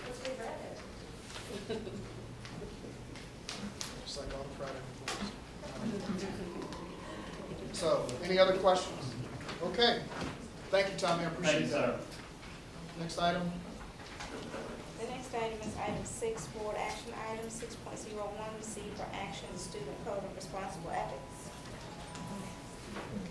We've seen this a bunch of times, right, Dr. Moore? Are there any questions? Any other questions? Can we put a motion forward if there aren't any questions? Yes. I move that we accept the student code of responsible ethics as our last revised presentation. Ms. Grant, I'm sorry to cut over, and please forgive me for being, you directed us to go back, to get some feedback and to revise the cell phone Oh, policy. that's right. That's Which right. we did, so as much as I wanted you to Oh, put that motion sorry. forward and sit Let's hear down, couldn't. Very, very quickly, it's attached to board docs, yes. And what I'll do is I'll be very, very brief if that is the board's desire. And I withdraw my motion. Thank you. You'll see attached, what we did is we compiled, you have a couple of attachments to board docs. You'll see a table that looks like this, and this is a summary of stakeholder feedback. We did meet with the superintendent student advisory committee, the parent advisory committee, the principals, and the student support team to get feedback relative to the cell phone policy.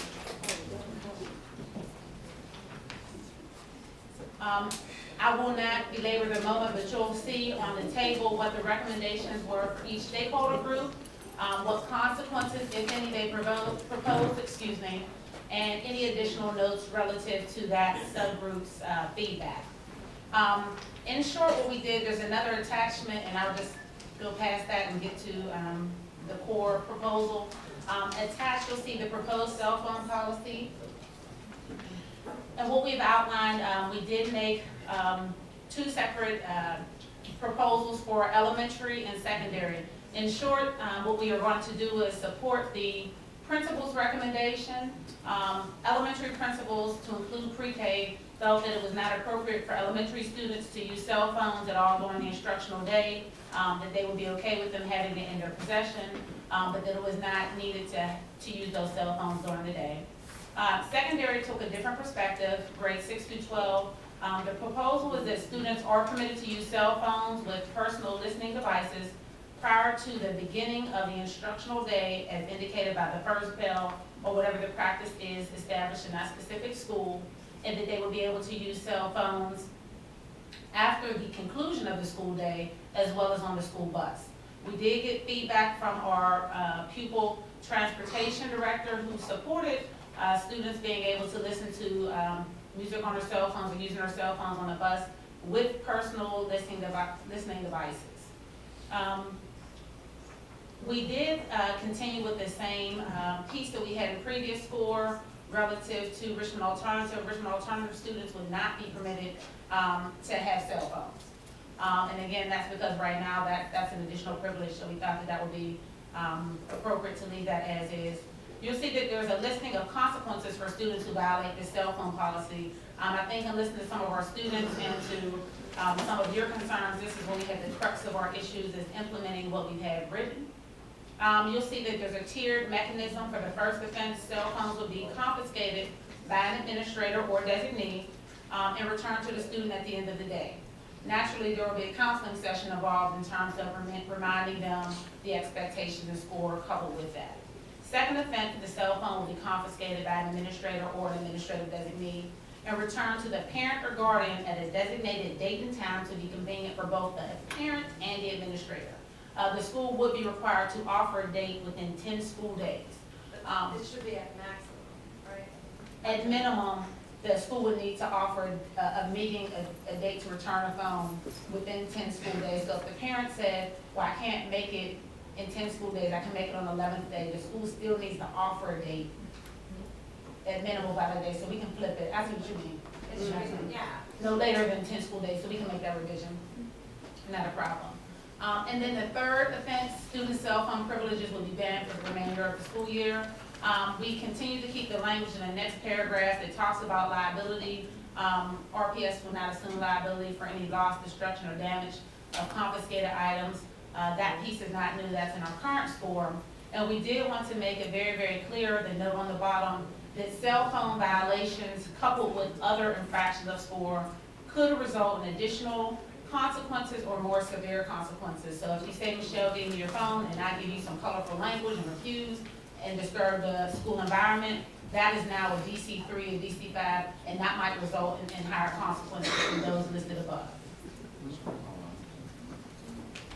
Just a quick question. Alternative school students are not allowed to have cell phones. What about students who attend the alternative school in the PLC? Right, so what we wanted to do is made a clarification, and here we put in parentheses the alternative program, so that would not apply to PLC students or GED was there or things like that. So how do you differentiate? You screen them at the door? Yeah, and the program's small enough where you know the PLC students versus the GED versus the RAD student.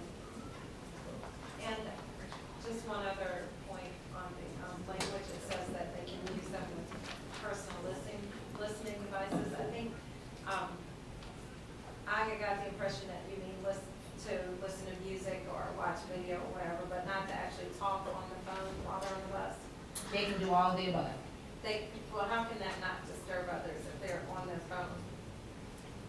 What we try to do is to try to have some feedback in terms of what the students requested. The students' proposal, and I know you all haven't had time to review it, they wanted to be able to use the cell phone in the cafeteria during lunch, in a hallway.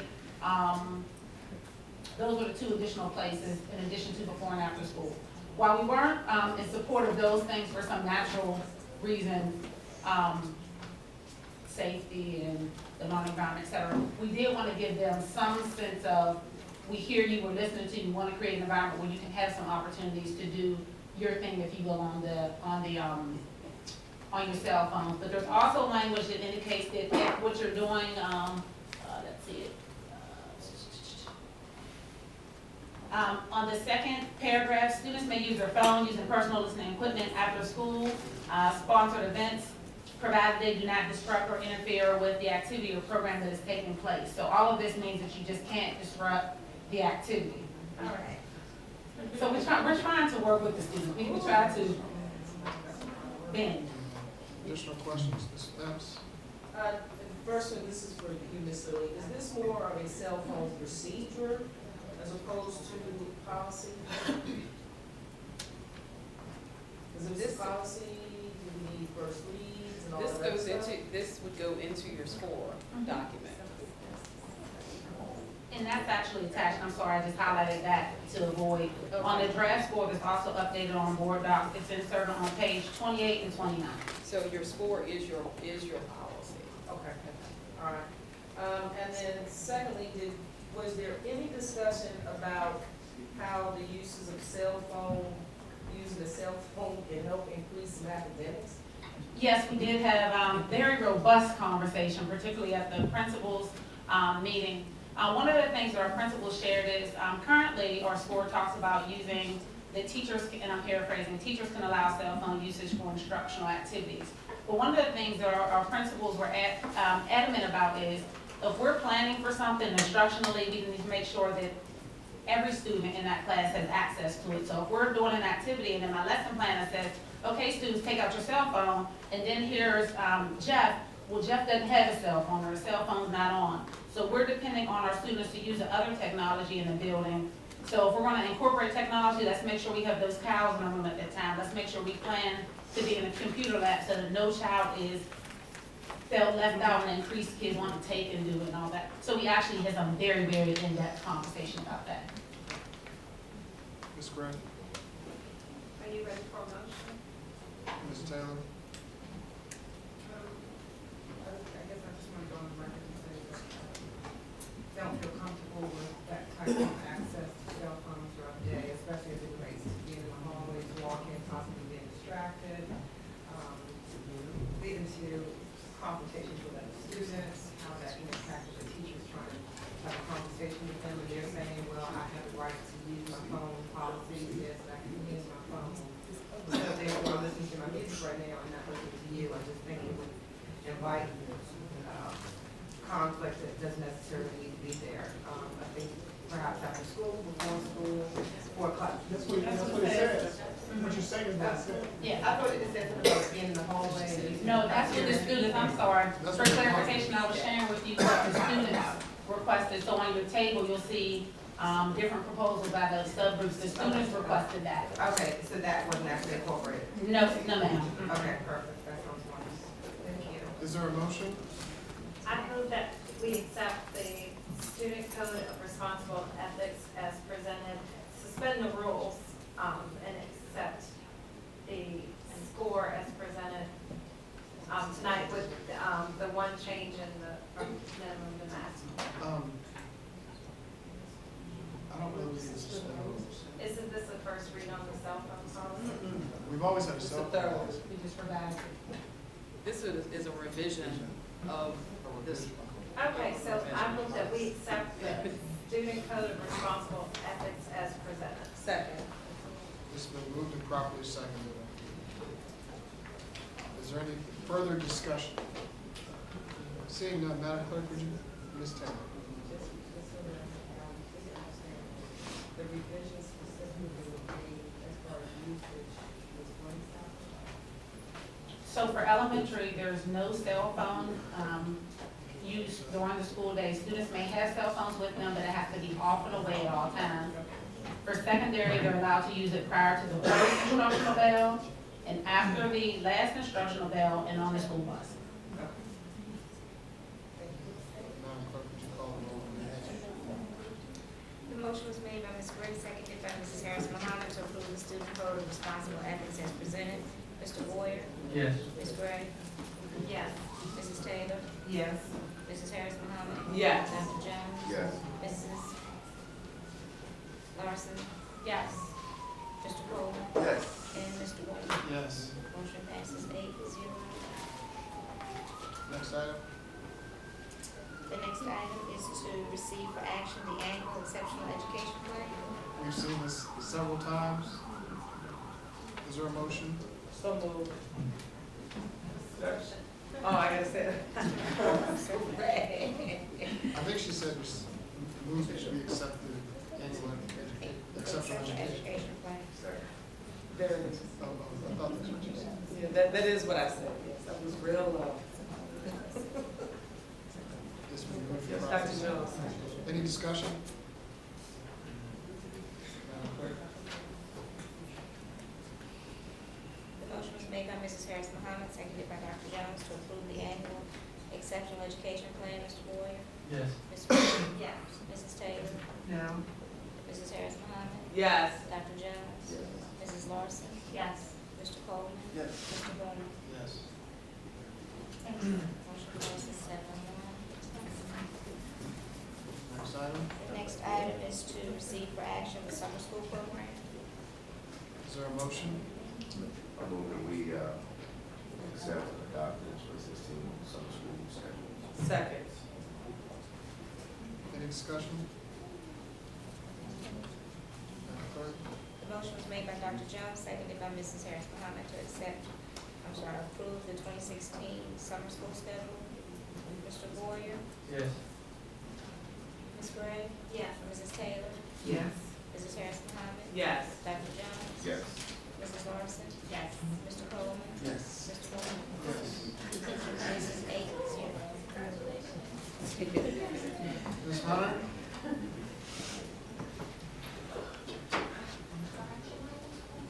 Yes. That's right.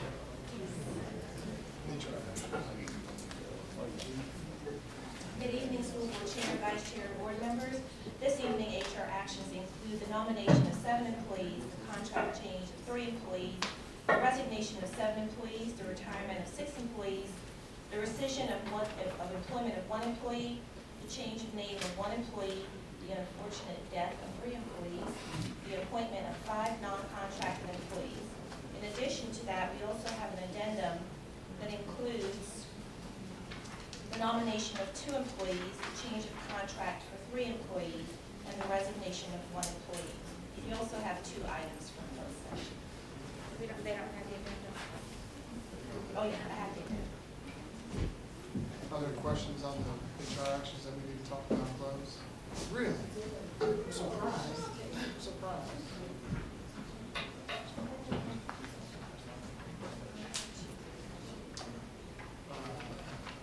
Next item, Madam Clerk.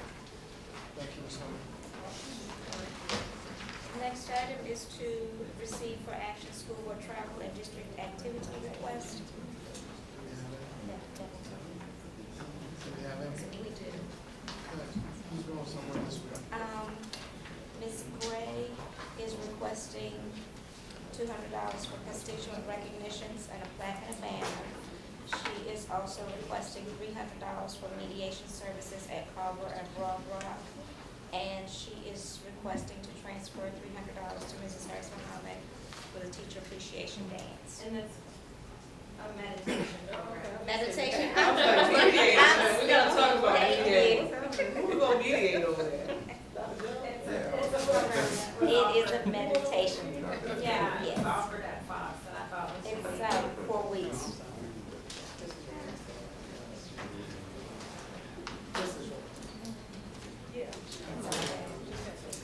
Ms. Epps, you have discussion of this I do board have some travel request? discussion. We received in our packets a copy of, I guess, the journal, that finance keeps. We also have a copy of what our clerk is keeping. Yes. We've got to find a way to decrease. I heard Mr. Westbank, there's possibly some lag time where some things are not posted. We've got to find a way. The discrepancies, I cannot figure out, okay, did this one come in a day after the cutoff date? Such that whatever that date is, that they print these reports when our clerk is printing her stuff. Where's the difference in why these amounts aren't the same? So that means that something's happening. Why don't I talk to Mr. Westbay offline, Mr. Myers, and Mr. Brown, about how we might report school board activity funds in a way that gives some consistency. Maybe we only report at the end, as of the end of every month. I don't know if that works, or the end of quarter, but do you have any questions about the specific school board travel requests that are before us right now? Well, there's an error. Mr. Jones allocated $250 to Mrs. Harris Mohammed's teacher appreciation dance, and it's supposed to be slightly $200. Right, he amended that at the meeting. Yeah, I thought he took it. He did that at the last He did. meeting. So it's still, is it still showing as?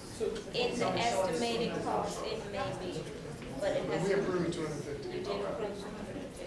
Well, actually, We're gonna stop talking. you approved 200, and then you approve 50 on a separate motion. He amended Saying he the amended question. it. Oh, you amended, okay. And that is still shown as an The, estimate. the ones that are before us right now, Ms. Epps, do you have any questions? Okay, is there a motion to approve the school board travel request? So moved. Second.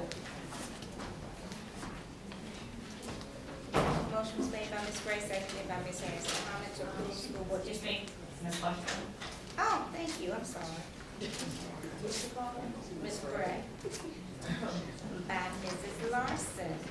And seconded by Ms. Harrison. Comment to approve district activity request. Mr. Boyer. Yes. Ms. Taylor. Mrs. Harris Muhammad. District. Oh, yes, I'm sorry. Yes.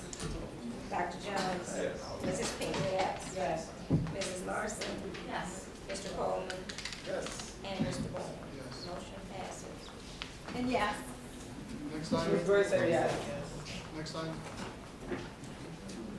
I'm sorry. The next item is to approve the minutes of the May 26, 2015 joint school board city council meeting, May 26, 2015, and June 22nd, 2015, and April 4, 2000. Oh, thank you, Attorney Miller.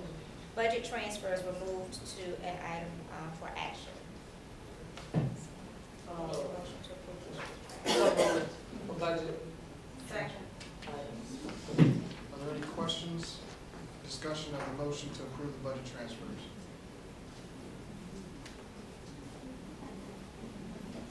Madam Clerk? Motion was made by Mrs. Harris Muhammad, seconded by Ms. Gray, to approve budget transfers. Mr. Boyd? Yes. Ms. Gray? Yes. Mrs. Harris Muhammad? Yes. Dr. Jones? Yes. Mrs. Pinckney? No. Mrs. Larson? Yes. Mr. Coleman? Yes. Mr. Williams? Yes. Motion passes 7-1.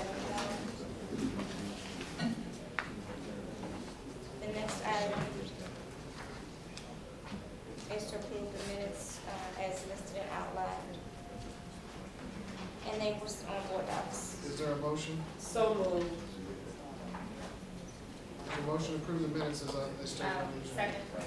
It's been moved by Ms. Harris Muhammad, seconded by Ms. Larson. Mr. Boyer? Abstain. Ms. Gray? Yes. Mrs. Larson? Yes. Mrs. Harris Muhammad? Yes. Dr. Jones? No. Mrs. Pinkley? No. Mr. Coleman? Yes. Mr. Coleman? Motion passes 5 yeas, 2 nay, and 1 abstention. Next item on the agenda, Madam Point of Clerk? order, Mr. Chair. Yes, ma'am.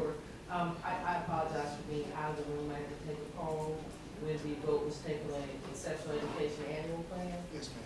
I'd like to report a vote of no.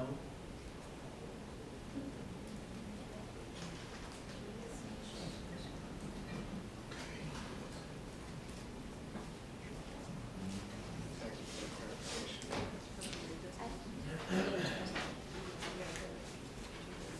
Go back and change it. Pursuant to the personnel section 2.2-37. Wait, I'm sorry, can I interrupt you? I'm getting old and my mind is getting feeble. I know the hour's late, but as someone, I think, alluded to in our public comment period, it's never too late to do the right thing. And hopefully everyone here around this table would agree that it's the right thing to do to honor someone who, unless we have a special meeting, this will be their last meeting with us. Mr. Westbay has been one of the brightest spots in the new administration.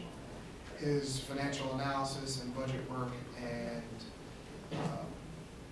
straight shooting and work on all things fiscal and money related has been nothing short of spectacular. And it's been a pleasure working with him over this time. I think he's given us more transparent data more thorough analysis than we have become accustomed to before he arrived. I know. And so on behalf of the board, Mr. West Bay, I just want to say thank you. Absolutely. And I can assure you that between now and May 1st, we're going to get everything. No, but really, I do want to take this time. I mean, you've worked Absolutely. tirelessly. As I would only expect someone of your professional integrity and quality, that you have helped assemble a team that will hopefully be able to fill your shoes. So thank you for your work. Thank you.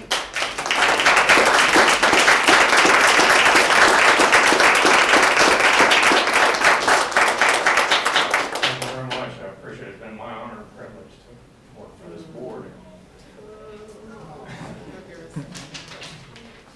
Mr. West Bay. Quite 35 years. But I will continue to be interested in the welfare of this board and proper funding of the school system. Thanks. Thank you.